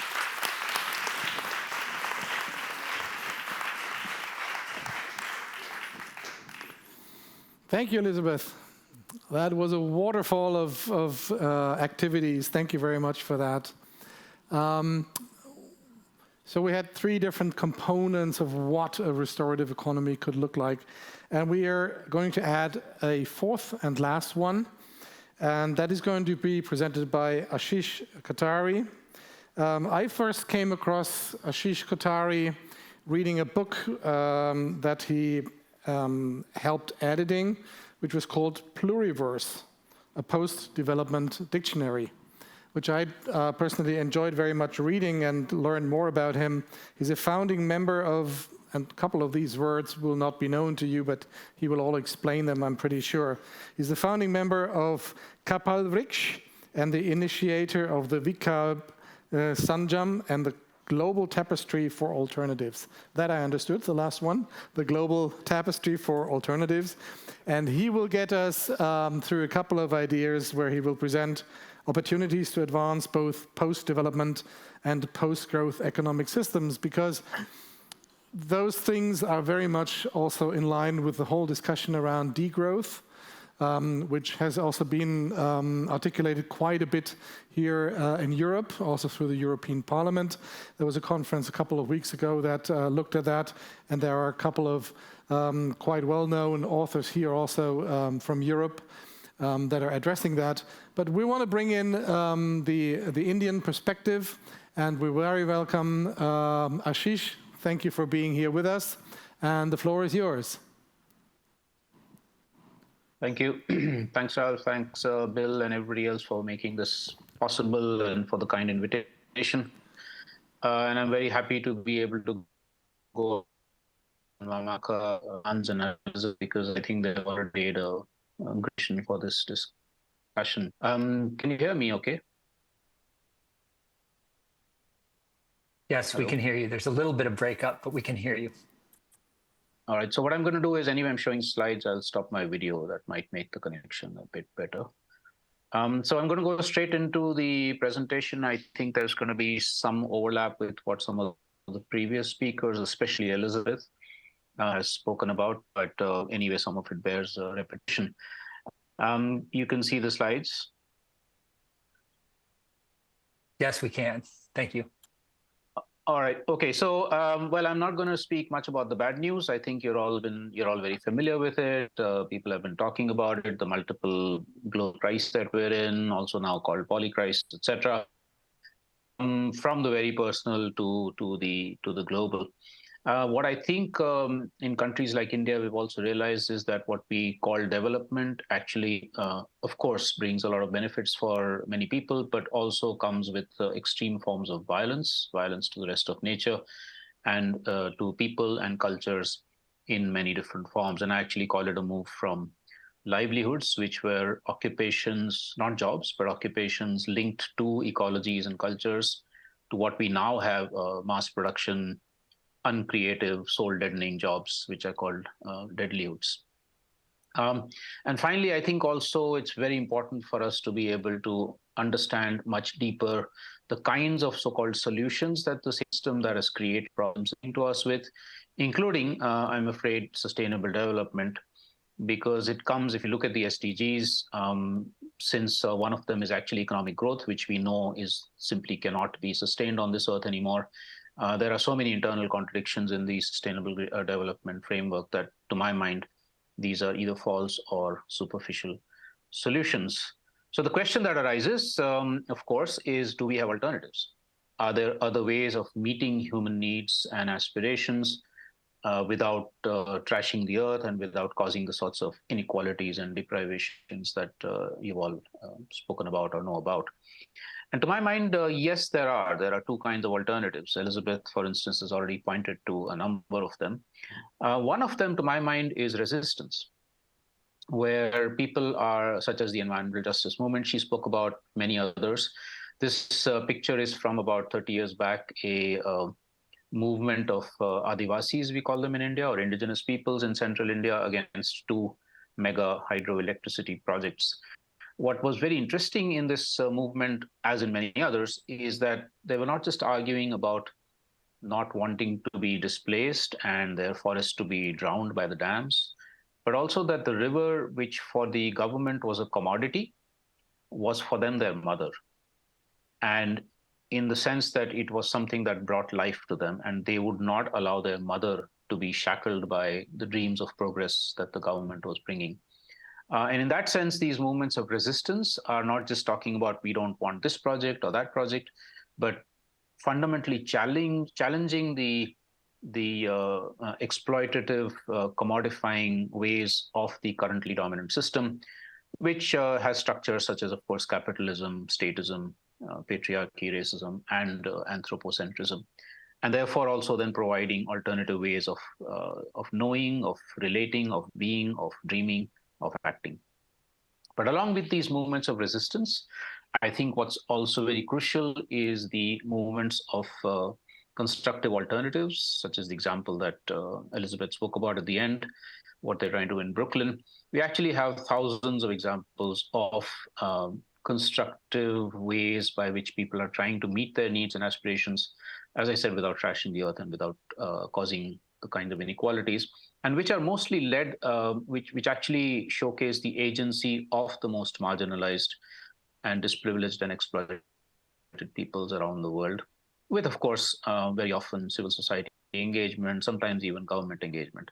But the most effective are the ones that are actually led by communities on the ground. I just want to give a quick glimpse of two of these. One of them, which I find, in fact, the most inspiring from India, it comes from 5,000 Dalit women farmers. For those of you who know India's caste system, Dalits are the most marginalized, exploited, socially ostracized people, so-called untouchables. And of course, women in a patriarchal society. So in that sense, they're multiple disprivileged. Over the last 35 years or so, they have come together as women's groups in about 75 villages and then federated across the whole region to bring back their traditional diversity of local knowledge-based and local seed-based agriculture, and moved from a situation of extreme hunger and malnutrition to not just food security for 5,000 families, but food sovereignty, complete control over everything to do with the food. Asserting, of course, also feminist ways of relating to the earth, to seeds, and holding all of these as also culturally important as sacred. And then they're moving also to taking over control over the media, generating their own films, running a radio station, and much else. The second example, very, very inspiring because it comes in the midst of one of the most war-torn, conflict-ridden areas of the world, the quadri junction between Turkey, Iran, Iraq, and Syria, where 40 million Kurds live, along with many other ethnicities, and have been trying to create a large region of peace based on eco-feminist principles, trying to create an economy which is much greater equality, etc. And also forms of direct democracy where every local commune has its own decision-making powers. And in fact, arguing against a nation state altogether. They say they simply do not need a centralized state. Now, I could go on and on with examples, but I want to move quickly to looking at what are the sorts of overall visions of transformation that are happening within which a regenerative economy can be placed. I want to also stress here that we cannot look at the economy simply as in isolation. We have to look at all the aspects of life, which here represented by the 5 petals of this flower of transformation: the political, the economic, the social, the cultural, and the ecological. A little bit of an artificial separation, but it's the intersections amongst these which are really crucial.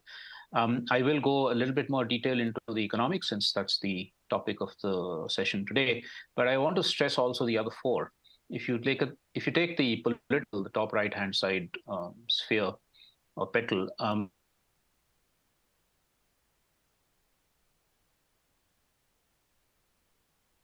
in fact, that's the least important part of democracy.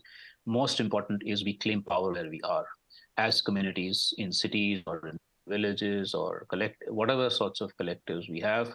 We actually are power holders. But as we exercise that power, we are also exercising responsibility towards other people, towards the rest of nature, towards the earth. And this leads to many fundamental changes away from the sort of liberal forms of democracy that we have towards a much more direct, radical democracy, which here in India we call Swaraj, and I'll come back to that in a minute. The sphere at the bottom right-hand side, clearly, again, sort of building on what both, I think, Nwamaka and Elizabeth were saying, the struggles for much greater equality, much greater justice, whether it's genders or sexualities or ethnicities or in India, casteism, etc. Then the sphere on the bottom left-hand side, the cultural and knowledge diversity, assert languages are not the only knowledges and cultures in town, but actually there's a huge diversity of them, and we need to respect and sustain that diversity. And finally, of course, without sustaining the earth itself, we are all doomed, however rich and powerful we might be. So the sphere of ecological wisdom and resilience. Now, at the core of this flower of transformation is a set of values, and I'll come back to that in a minute. Let me just quickly look at the economics part of it. This builds on what some of my predecessors have already spoken about. We're talking about an economics which is moving away from economic globalization to actually localization, at least for basic needs that people need to be able to meet them within a certain geographic region, have some control over them, such as food sovereignty.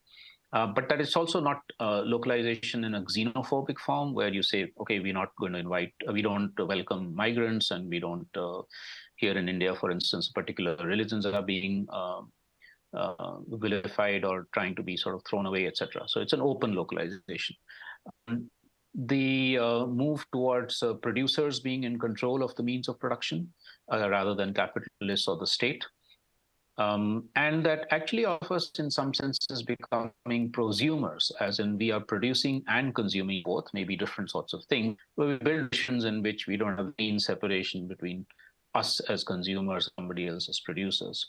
And of course, sustainable consumption becomes very much part of that. The third very crucial element here, going back to my my livelihood, is to bring back passion and interest and enjoyment in whatever work we're doing. And if we do that, we also move away from this Western separation of weekdays and weekends, work and vacation, all of that, which actually we never had in traditional societies, but has come in with the sort of modern Western way of looking at it. If we enjoy our work, we don't need to desperately wait for the weekend. The recommoning of private property, we have, of course, seen across the world with colonialism, the increasing privatization or the capture of commons by the state. And so how does one bring that back into the commons, into democratic control? Moving away from the hegemony of monies, of course, sorts of issues that Hans spoke about are also important, but also to say that how does one actually reduce the domination of money in our lives, centralized monies? And of course, there's a lot happening in terms of trying to bring back relations of for instance, time banking, time sharing, local caring and sharing exchanges, local currencies, etc.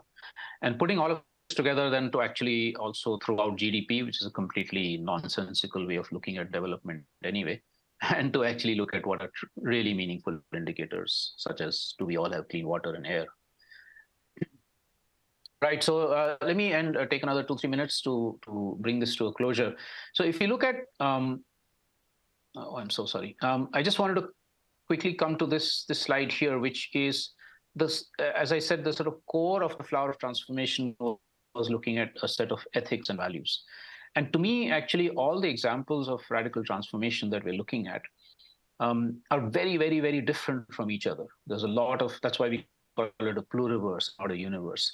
But they are connected through a set of common principles and values. This is just a handful of them. I'm sure many more can be thought of. But if you just take, for instance, number 4, we're talking about cooperation and not competition. We're talking about the commons private. We're talking about the dignity of physical labor and its value as being equal to that of intellectual labor.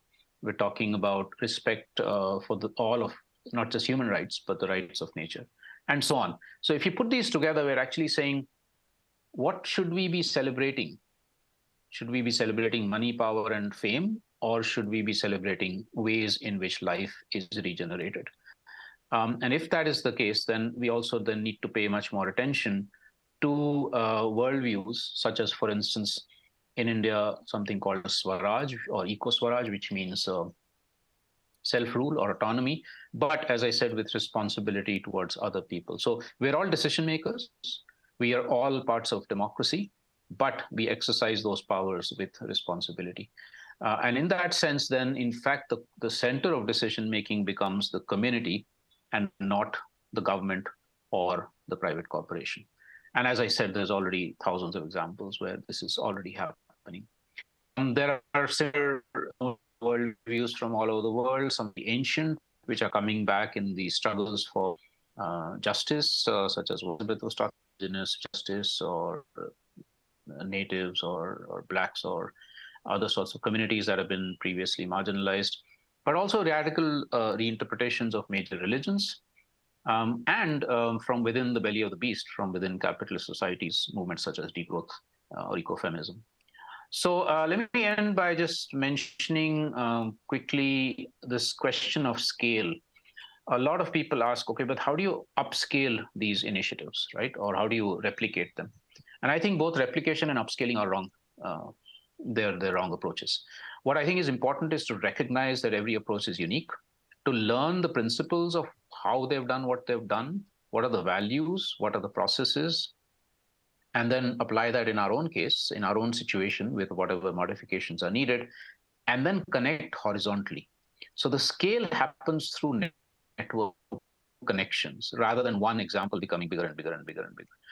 And that's really what we need to be able to connect across our own regions and across the world, to then also create critical mass for policy shifts, for local to global transformations. And as somebody said previously, if one has the passion, then even small numbers of people can actually make huge changes take place. And in that sense, we need to move away from, as I said earlier, sustainable development in the way it's conceived now, even away from the so-called Green New Deals that have come up in US, UK, Europe, South Korea, etc., into what I call a rainbow New Deals, or multiple simultaneous holistic transformations. The Climate Justice Charter movement in South Africa is one such, and I think also what Elizabeth was talking about. So last slide here, if one wants to try and do this kind of outscaling, we need, as I said, much more networking. 2019, we initiated with movements across the world, about 60 to 70 global and regional movements, this global tapestry of alternatives, trying to create a horizontal, non-hierarchical network or sort of bridging or a platform to have much more solidarity, much more exchange, much more co-learning and sharing, much more collective visioning of what kind of just worlds we want, and then building a creative, collective critical mass to move towards that. So there's a lot more available in the book that you just mentioned, Ralph, Pluriverse, which is now available in 6 languages. But also here in India, we did a very interesting exercise of asking about 35 people experienced in different fields to think of an ideal India in 2100, a utopian vision of education, of health, of indigenous peoples, of pastoralism, of all kinds of things. And then come back to the present and say, okay, how do we get to the pathway? So it's sort of a combination of dreaming, but also then being rooted on the ground and saying, okay, how do we actually manage to get to those visions? Thanks a lot again. A lot more available on these websites, and I'd be very happy to enter into discussion and continue some sort of relationship collaborations beyond this. Thanks again. Thank you, Ashish.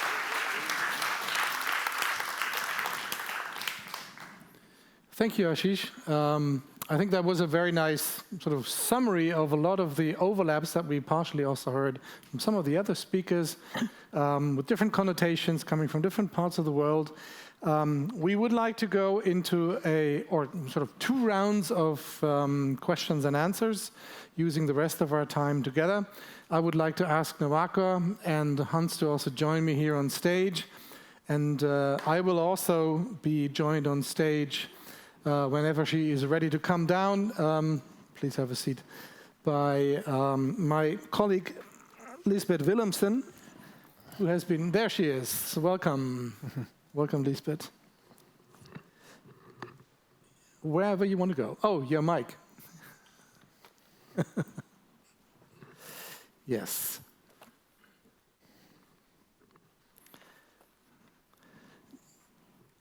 And we're joined by the other two speakers, Ashish and Elizabeth, online as well.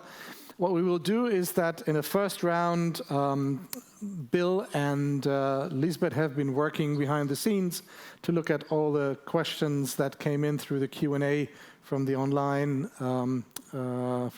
stream. Want to give attention to those. They have curated a couple of those questions, and Lisbeth will join us in presenting those questions, and most likely will also say who asked these questions. And then in the second part, we will also invite you here to join us in that Q&A session before we then go into our well-deserved mindful movement by the end of this session. Okay, Lisbeth, the floor is yours for a first question. Yeah, thank you. And I also want to say hi to the people online. You've been receiving my messages. So I'm here as a representative from you, on the people, from the people all over the world, to ask a couple of questions to the speakers. What we do, also looking at the time, we have one question from the online audience, one for each of the speakers, and then we give the opportunity to the people here. Nwamaka, I'm going to start with you. We got a question from Michael Lennon. He is one of our advocation partners. And he's asking, when you offer new economic stories, such as restorative economics, and when you offer the stories to the beneficiaries of the status quo, what do you find is the message or the invitation that most attracts the complacent to transform? That's a good question. Thank you for it, Michael. I will start off by saying one of the things that I appreciate about the work that I get to do with the Kothari Foundation and with our Restorative Economies Fund team is that we were a private family foundation that was created with the implicitness around spending out all of our resources and investing them into Black and Brown communities. And so in my role as CEO, I appreciate that I do not have to make the case to my donors and trustees about the worthiness and the rightfulness of investing in Black and Brown communities. It can be dehumanizing to have to argue about the deservedness of why these communities need access to resources. That being said, what I have found that has been helpful in moving people, there's a few things that we do. One thing of the things that we do as a foundation is we will invite investors, donors to co-invest alongside us. So as we are trying to move non-extractive investments, sometimes people intellectually really struggle with, well, what does that look like in practice? So being a foundation that's able to bring together a suite of different financial tools to support and invest in communities means that we can take a subordinated investment position that then invites other investors that might not be able to assume the level of risk, but are curious about learning about how to do this work to then come into the capital stack of the project and then being able to learn by doing. I think the other piece that's important to lift up from an organizing perspective is really lifting up for wealthy individuals and institutions that your wealth, your capital is not the thing that makes you safe. It is actually deep relationship in community.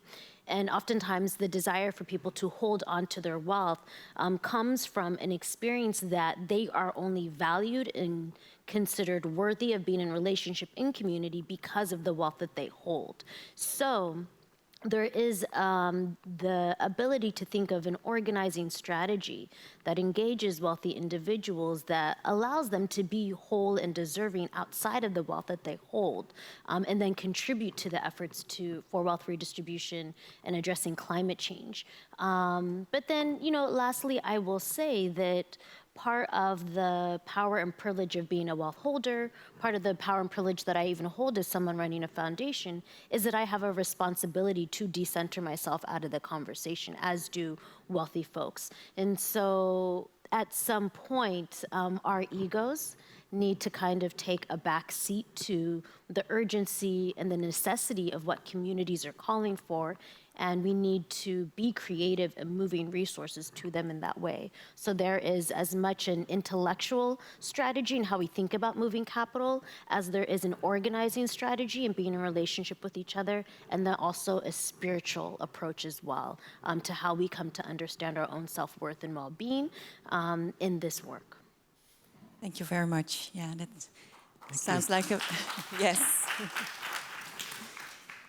Sounds like a challenge, but yeah, I love your response.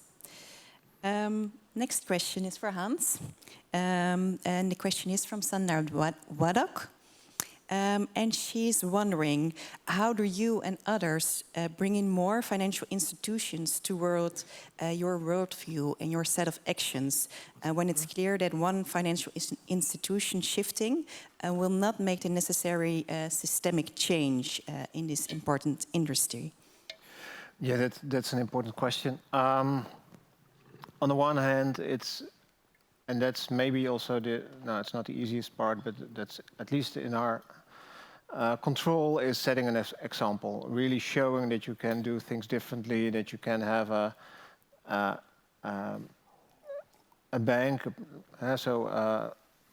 being on the market and making also a profit, but foremost having impact, and that you can do that. And so selecting different companies you finance, different investing, excluding also what's not good. So not only talking about what is good, but also talking about what you don't want to have. So that is quite difficult, but that's the easiest part. Another thing we do, that's also why I'm sitting here, but also broader, is raising our voice, saying that you can make a difference, seeking allies to do it. And one of the things we always say is, so we finance change, and we try to change finance from within the industry. So we deliberately chose to be within the financial sector, knowing that it is currently not sustainable. So being with all the institutions, so also engaging with legislators, with policymakers, with everybody we can engage with on the things we think that should change. And we think it's more credible, at least for us, that's our place, to do it from within the system, because we are confronted with the same kind of sometimes bullshit you have to do in sustainable finance. And from knowing that, it's better to raise our voice. And it's so easy from the sidelines to say this and this is wrong. It's much better to do it from within the system. That's the place we chose. And like I said before, the Global Alliance on Banking on Values, we're part of it. We're part of different coalitions also in terms of collaborative engagement. But one of the biggest questions we always have, are we watering, so being in a coalition, working together, are we still ourselves? Can we still raise our voice and be credible? Or should we put a little bit water to our own viewpoints to get anywhere? So that's always a question, and there's no right and wrong, and it always changes from time to time, but that's what we try to do. Yeah, it's a balancing act. Yep. Yeah. And then the next question is for Elizabeth, and Bill had a great question. So if possible, Bill can voice it himself.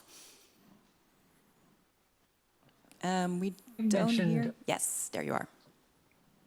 Great. Elizabeth, you mentioned the critique from Shalonda Baker, who's now in the Biden administration, of the term resilience. She calls it anti-resilience in the sense of not wanting to return to the norm. But how can we use the disruptions that we're increasingly experiencing, such as climate-induced extreme weather events? How can we use those to trigger the kinds of transformations that we want to a regenerative and distributive economy, instead of returning to this sort of dysfunctional norm that you called the capitalist economy with a green patina?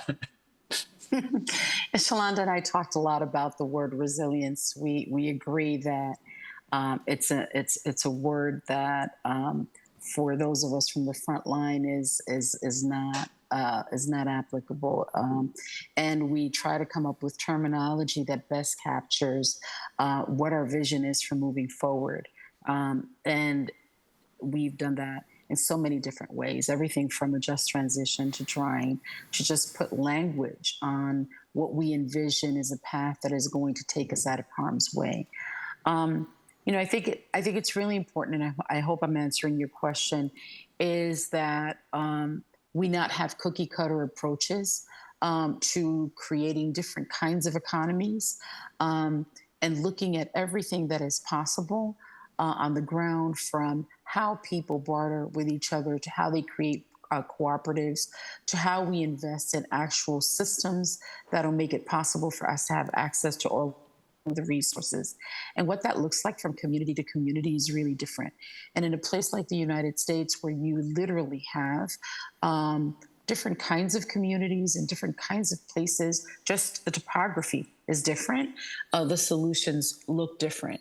And if you looked at the Climate Justice Alliance website, or even came to one of the things at our organization where we don't even do workshops, we do learning circles, because workshops imply that the person at the front is the expert, you would learn that we have these glossaries of language that is evolving to capture what we envision for a future that is not extractive, and where our relationships with each other is based on something different than what we've learned, this process of decolonizing, right? Because we have been conditioned to think about power and to think about relationships in a particular way that is very Western. And so trying to even capture our historical knowledge to redefine those relationships, all of that, and I was so happy to hear that from the sister talking about the relationships. All of that is really central, because it's easy to focus on the economics without talking about the relationships and without talking about dismantling the systems that got us where we are. So when I've talked to Shalonda, we've talked about, well, what does that look like? And I think we're really clear about what that path looks like. The path, we always say that the path to climate justice is local. So the word resistance for us is one that really resonates, because it's the word that says we are saying no to this, but we're real careful with that, because we're often referred to as the people who say no, and we're the people who are saying this is what's possible and this is how we get there. And so we don't want to stay at no. We want to basically live in what's possible. Thank you. And I would refer folks to the People's Orientation to Regenerative Economy. It has a great glossary, so underlining exactly what you're saying of defining these new terms. Great. Lisbeth, back to you for the last question for this round. Yeah, thank you. And the last question from the online audience is for Ashish. To explain to you, Ashish, I see you in 3 different parts, but I think I'm looking in this direction to sort of look you in the eye. The question is from Glenn Frommer, also a partner of r3.0, and he's asking what kinds of skills and human attributes do we need to engender and to develop the ideas?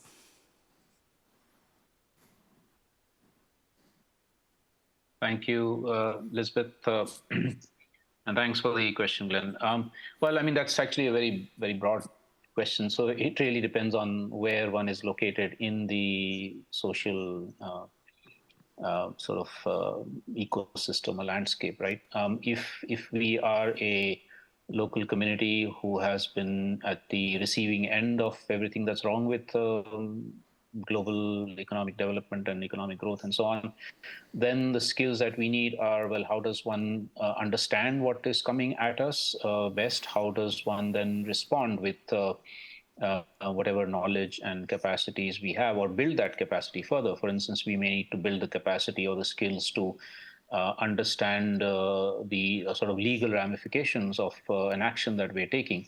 We might need to build the capacity to do our own impact assessments of a particular project, and then be able to say, this is the evidence that what you are talking about is wrong. This is our evidence of why this particular project is problematic.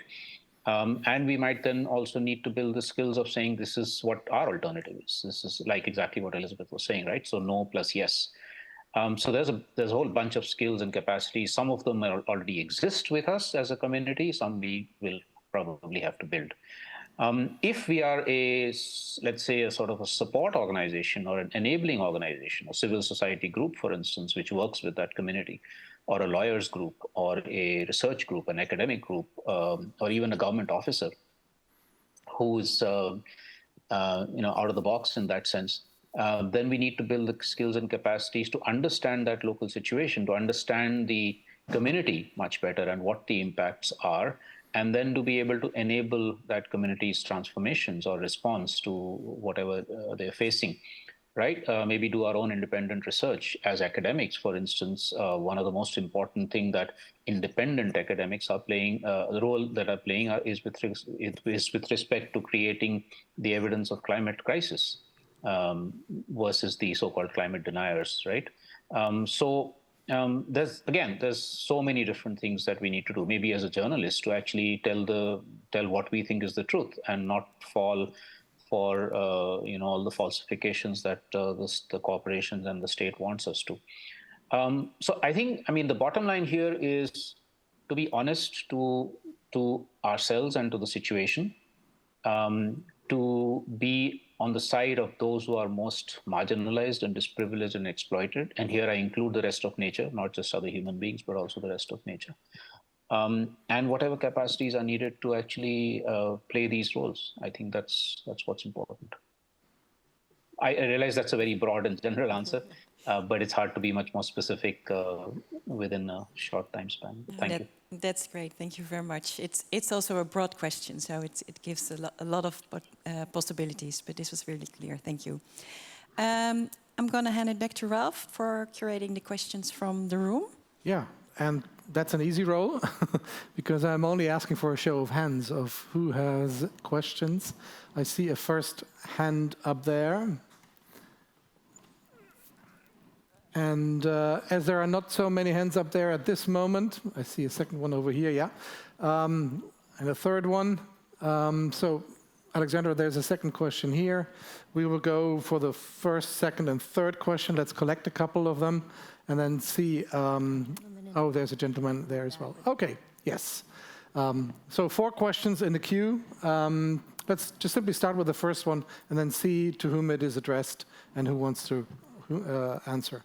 In addition, please. Thank you all so much. Thank you to the speakers for this extraordinary provocation. Ashish, I had a question for you. My name is Mariam. I'm a next door neighbor to you from Pakistan. And I'm wondering about this wonderful idea of wisdom centricity in your work. And how do we create this space for wisdoms to dialogue with one another to help us propel into the pluriverse that you've talked about?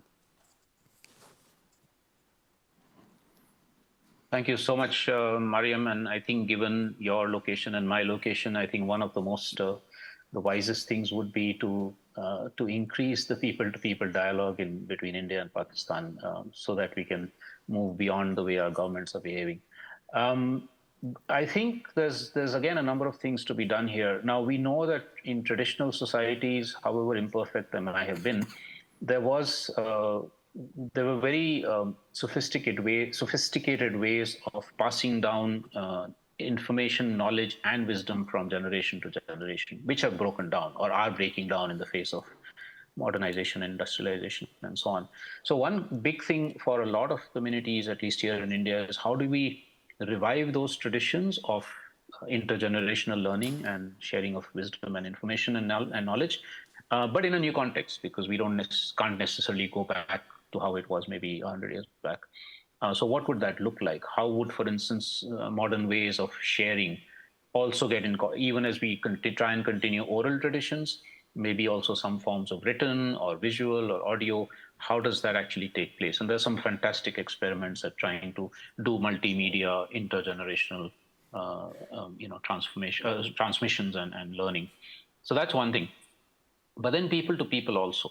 Now we've had, again, in the past, people used to be, walking from one place to the other, sometimes thousands of kilometers. You would have trade routes or cultural routes or all kinds of nomadic connections, etc., many of which have also broken down in the face of nation-state boundaries and war and conflict, etc. So again, how do we actually revive people-to-people dialogues where wisdom can go across boundaries, political boundaries, cultural boundaries, etc. This is, to my mind, very, very crucial. And here I think the intercultural learning, intercultural, intergeographic learning becomes really, really important. This is one thing we're trying through the global tapestry. We recently had our first physical assembly in Kenya, and people from 25 countries were together. And it was just amazing because you had, people who are carrying on the spiritual traditions in, for instance, Colombia and Mexico, coming together with those who are trying out some fantastic on-ground initiatives in the Philippines or in India or in elsewhere, right? So bringing them together to actually share, much more than information, to actually share the values, the ethics, and through that, of course, the wisdom that you're asking about. We just need much more of all of this kind of thing. And I think the more we can support it, for those of us who are in privileged positions of not having to worry about a next meal or where our next, where our energy is going to come from, at least if we can provide the enabling circumstances for these sorts of exchanges, intergenerational and intercultural, I think the more we can enable these transformations to take place. Yeah. Thank you. Thank you, Ashish. We have another question here in the front. Hi. My question is for Hans. And I'm wondering or curious about the financial system's broad approach to limits to growth and what you feel a post-growth financial system would look like, and if that is necessary, what kind of steps are needed to get there? So your question is mostly about post-growth finance, right? Yeah.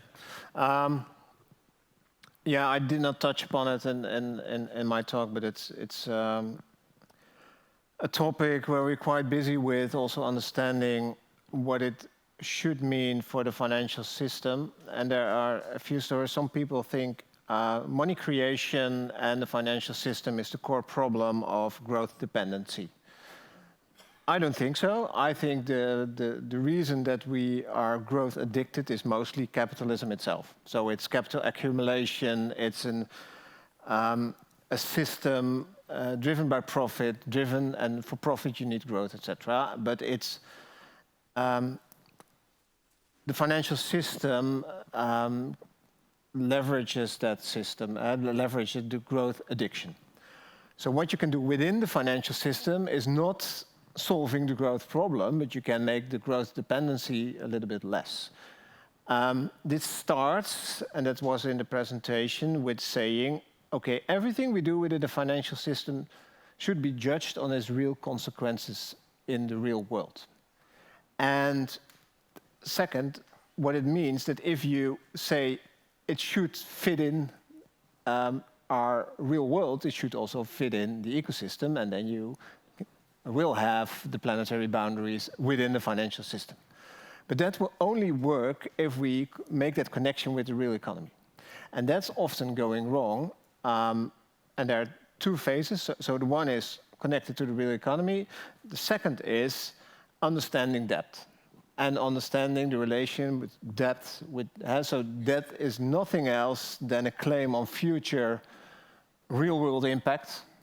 So future economic growth, something in the real economy should happen there. And if that claim is too big to fit in ecosystem boundaries, then it cannot happen. So probably the effect to go to a post-growth world is definitely a smaller financial system, definitely. And in other, there are more elements to it, but then you also have to discuss the governance system in the financial sector itself. Then you also have to discuss interest rates and what's feasible and how it relates to capital owners. So what is done with the interest rates? I still think you can have interest rates within the financial system in the post-growth system, but only if it's used in the real economy again. So there are more elements to it, and I don't want to spend the rest of the time only discussing that. And it's not, and that's an important element, discussing post-growth finance is not the solution to a post-growth economy. This should be done more in the real economy related to profits, growth dependency, institutional setups, etc. So. Okay. We have a question in the back. I think it's Arvid. Oops. It works now. Yeah, thank you. Great talks. with Homik. I'm a scientist based in Sweden. And I got a question to all speakers apart from Hans, because I got another question for you. Because, but the rest three of you repeatedly emphasized communities as the hub of transformation that we're looking into. I would like to know why you think that way. I mean, Ashish mentioned it implicitly, but and I have my reasons, but I would like to know from your perspective, why do you think communities, why not nation states that current system relies on, or why not individuals that we're looking into? Question to Hans, if I may, that you referred to forward-looking investment, right? And so investment should be forward-looking. But do we really have tools for that? I mean, the current system, the way it works, you know, doing it retrospectively, do we have tools for forward-looking investment? Shall I do that question first, and then? I think we'll do that first, and the other three have time to think about their answers. Yeah. No, because it's the answer is no, and that's also where we should be. Because if we only want to have tools, yeah, we can make tools, but we also have to embrace uncertainty, which is a crucial element in forward-looking investment. Yes, we have tipping points, we don't know where we go, but we still should invest for that future. And that's no, we don't have all the tools, but the only way to really go to forward-looking investment is to say, oh, we don't know, so we should not be trapped by old school tools like only calculating your expected return or whatever, because we definitely know that that is not true. So that's not maybe a satisfying answer, but I think we should really go there. Okay, thank you. Let's go back to the question of why community. Anybody who wants to start? I'm happy to address that. You know, there are studies that show there was a community in Chicago that was a privileged community and went through some disaster, and they weren't in relationship with each other, and many of the people died. And in a low-income community where people knew their neighbors, where they went to church with each other, where they shared bread with each other, despite the fact that they didn't have economic resources, they were able to survive that disaster. We saw that with COVID in our communities, where all of a sudden mutual aid groups were set up to support each other. We saw that with Hurricane Maria in Puerto Rico, where we created a people-to-people just recovery because we knew that people couldn't depend on the Red Cross. We saw that and we see that in communities from the front line all the time whenever there's a disaster. In our organization, we created a block-to-block organizing effort because we know that the first responder is that lady on the block who knows everybody's business. She knows who's on dialysis. She knows who is on a respirator. She knows who's hooking up with who. That is the person who is going to be able to provide information about how you can support the most impacted people on the block.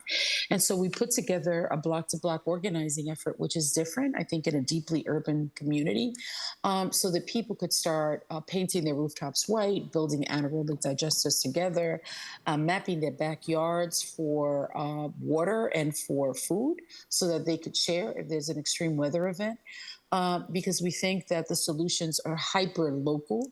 And we also know that communities that are far from each other, who are more isolated, have an increased chance of not making it if there is some kind of disaster or extreme weather event.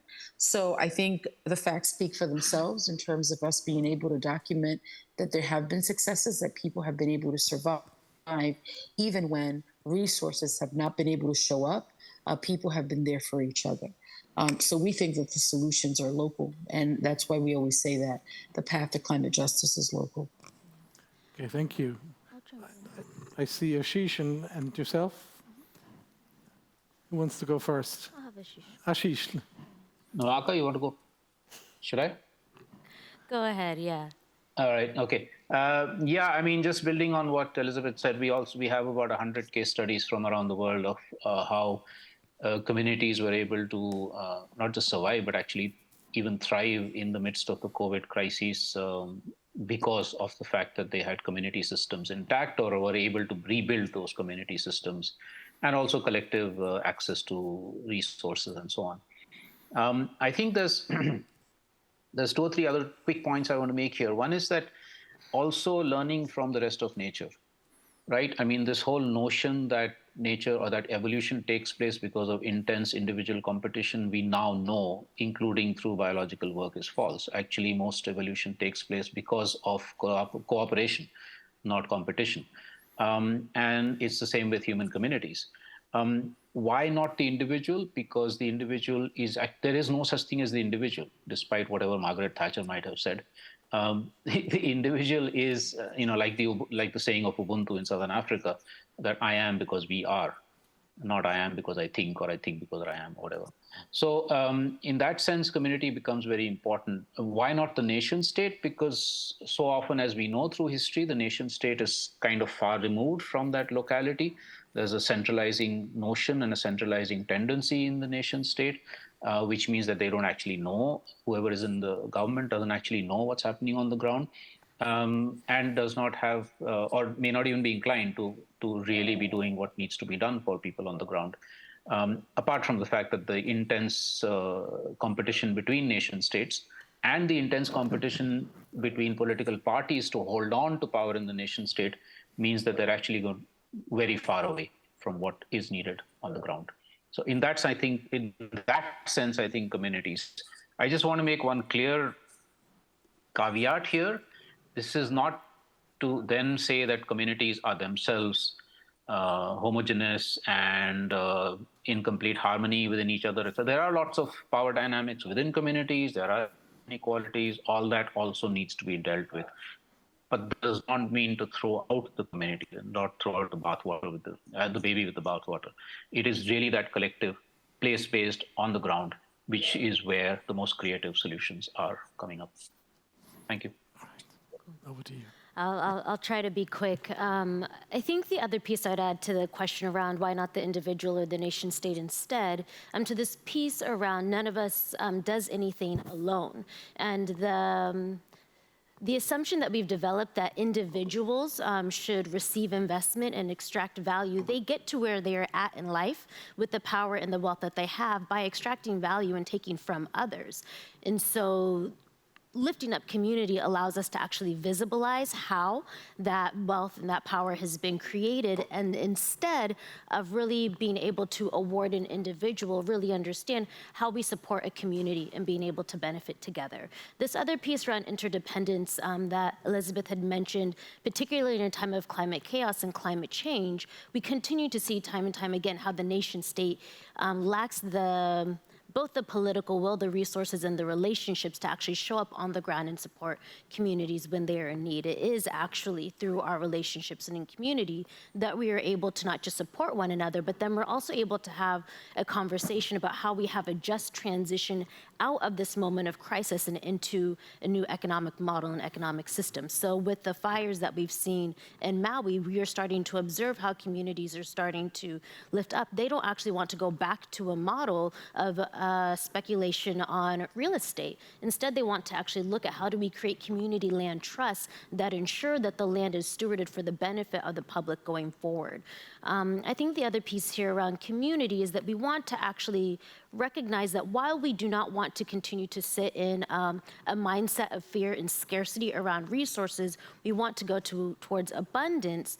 Abundance exists, but abundance requires us to be able to share those resources in community. So again, when you actually have a financial mechanism where you are investing in the community's ability to come together and make decisions together, you're ensuring that they're having to grapple and wrestle with how to share those accrued assets and values together.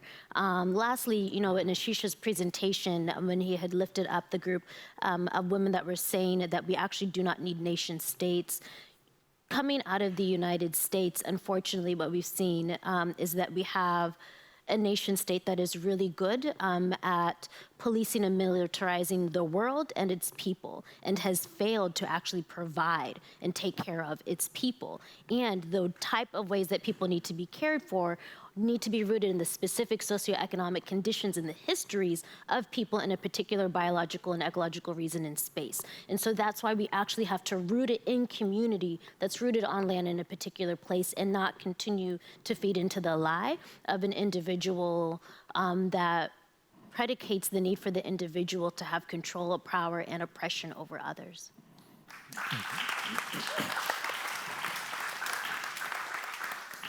Thank you. And I should say, I think Arvid's question to a certain degree is motivated by his own study, The Power of Tens, which he's also going to present on tomorrow in the last session. So thank you for that. It's 4 p.m. We're heading towards the break. I want to close this session just by a very, very quick 1-minute summary of some of the things that I think have been overlapping and that we've heard. And some of those things are really also essential to R3.0's work in the future. A lot of that has to do with the aspect of localization, decentralization, and place-based solutions. We very much focus on the aspect of bioregionalism. We think all of what I've mentioned should be placed in this overarching perspective of bioregion, which actually doesn't need nation states as well, to be honest. The whole aspect of governance, self-governance, self-determination, which of course lends to the idea of community, plays an important role. And then also it's this opposition against that artificial need to constantly grow, which is not possible in a closed system. So the only thing that you can do is to externalize into the future, which externalizes to the ability of future generations to still have a chance to on this planet. So that whole idea of sufficiency and what it is that we actually really need and thrive for comes up. Then the whole idea of money. There was the mentioning of demonetization on the one hand, but also then the question of what is right finance that should support a restorative economy, and also very much the idea of weaving, I would call it, the whole idea of coalition building, of not just in between communities, but also between communities, between bioregions would also be my wish, and also the idea of how do we pass wisdom, which plays into that idea of intergenerational equity, not only looking at future generations, but also going generations back and just carve out again what it is that we can learn from those things that we have unlearned because of capitalism, or monocapitalism, I should say. That's how we always call it, because multi-capitalism is definitely also a good thing, which we also heard from Hans. The different capitals are important. So thank you for that. That was, I think, a huge variety of different ideas, and we will build further on that. So thank you to my speakers here on stage, but also thank you to Elizabeth and Ashish online. Thank you also, Bill, for curating the questions. We will directly go into a break, which has one specific element that I would recommend everybody. We will go into so-called mindful movement. And this has been something that in the last couple of years has been highly appreciated. And it will be presented to us by Jennifer Nucci, who will present this coming to you. I already see her there. There she is. If you can't wait to pick up coffee, then please do that and leave the room quietly. And the rest, just please spread out so they can actually move your arms, and you can either do that on stage or on your seat, whatever you want. And Jennifer. Hi. Hi, everyone. Can you hear me? Hi, Jennifer. The floor, Hi. The artificial floor is yours for 10 minutes of mindful movement. Good. Hi, everyone. Can you hear me? Yes. Thank you. Okay, welcome, everybody. Go ahead and spread. Let's go to the edge of your seat, or just scoot down your seat a little bit. Take your glasses off. Welcome to your body. Go ahead and put your hands on your heart and circle around a little bit. You can close your eyes if you like and move your attention, all that energy of your visual attention, move it inside and start to feel your breath. Feel yourself in presence, in your body, wisdom of your embodied presence. Yeah. Feel your feet on the ground. We're going to slow down your breath. I want you to start to count your breath a little bit, something like this. You're breathing in to about 5 seconds, something like 1, 2, 3, and go up to 5 at your own pace, at your own timing for your breath, and then exhale to 5. When you're at the top of your exhale, count down 5, 4, 3, 2, and at 1, pull in at your low belly. Let's start to engage your core a little bit and switch directions with your circling. You're regulating your breath, slowing it down and deepening it, very calm. Calm, deepening breath. You can certainly breathe in more than 5. Start to rock a little side to side, maybe open the feet a little more if you can, and feel your sitting bones on your seat. I want you to bring your hands in front of you and rub your palms together until they're hot. Let out a bigger exhale. And then put hot palms on your eyes. Drop your head down a little bit and still rock yourself side to side. Feel your slow breath. See if you can relax your jaw, relax your tongue.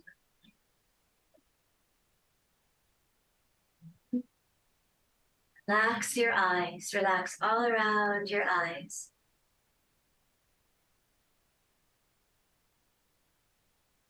Good.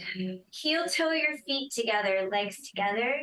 Bring your fingertips to your eyebrows and around your forehead and around your eyes, and rock yourself forward and back. Squeeze your legs together, so you have the feet together and your legs together.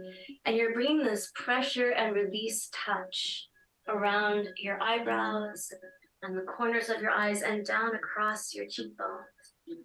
With your slow, deep breath, come back to count your breath. Just be here.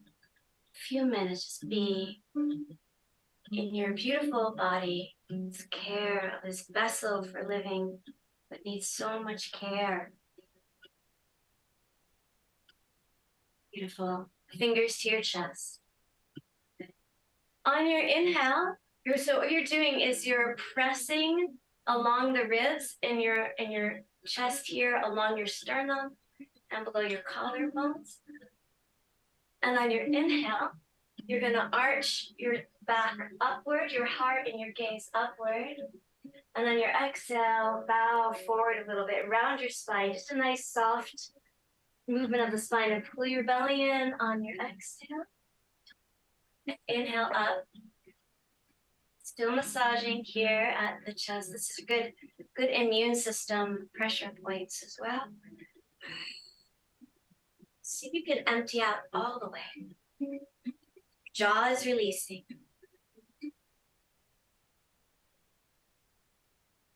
Empty out all the way, you'll fill up all the way, and the moment will feel fresh.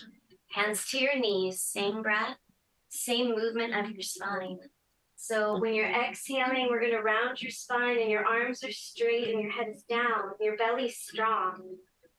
And when you're inhaling, we're lifting up, you're drawing your rib cage forward, your chest up, and your gaze up, and your shoulders back. And that's your inhale. And your exhale, you're rounding your spine.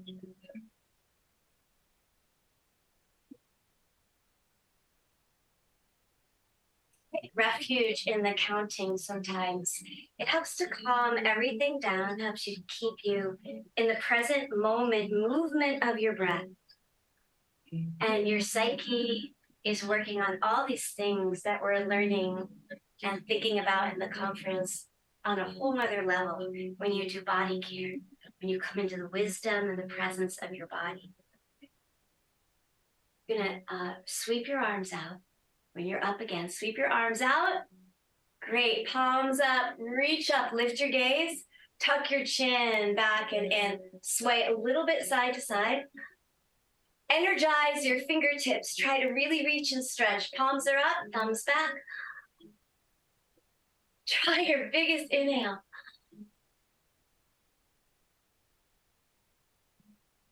Good. And then twist to your right. Bring your hands down.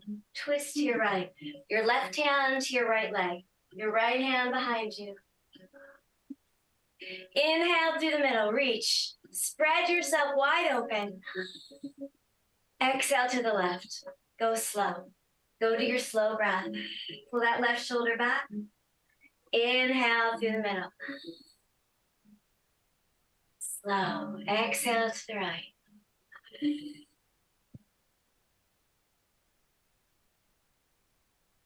Keep going at your own pace. Slow it down. Slower, bigger inhale. Slower, empty your exhale. When you go to your twist, look back and lean your head back. Get a little bit of your neck stretch.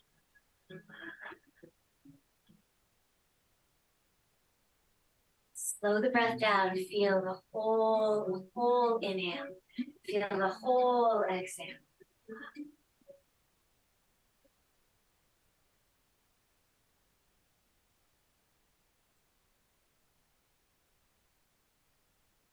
Unfolding. When you open like that, you're unfolding from the center outward all the way out to your fingertips.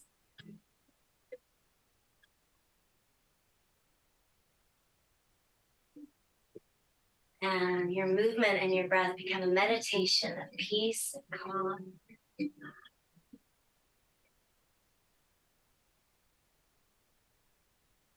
Okay, hands sliding down to your knees when you're ready. No rush, no rush.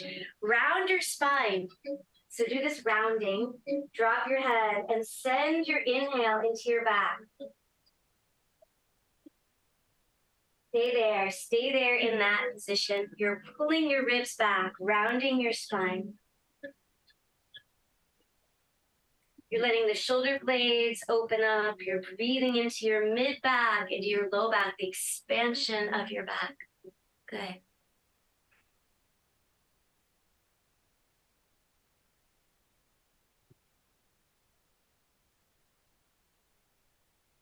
Good. Slowly coming upright. We'll do one more thing. We'll come up to standing, because I'm mindful of you having your break. Shake out your arms. Let's move your weight side to side through your feet.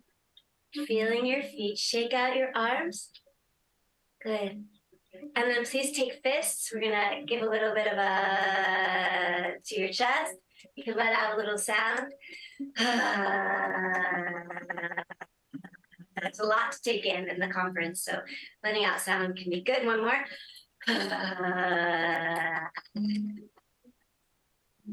And then hands to your body. So go ahead and take a hand and give a good patting down of one arm.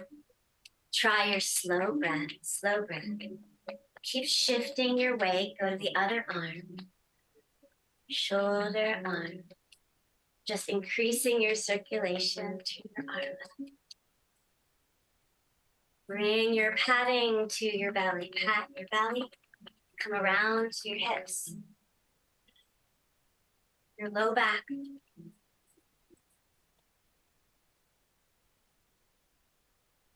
Deeper breath. One more. Deeper breath.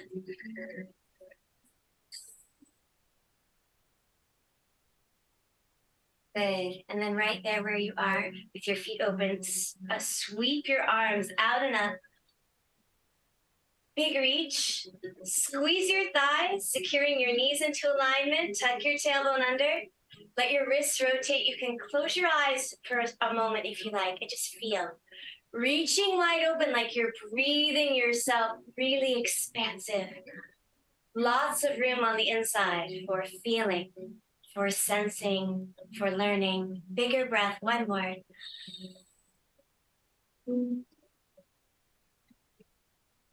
Beautiful. If you like, you can bring your palms together and just let your hands come down. Just a nice light touch at the center of your forehead, and maybe hands to your heart for a moment. Good. Take your time. Go slow. Take your deep breath. with you into a little break that's full of care and sensitivity. Thank you. Take your time.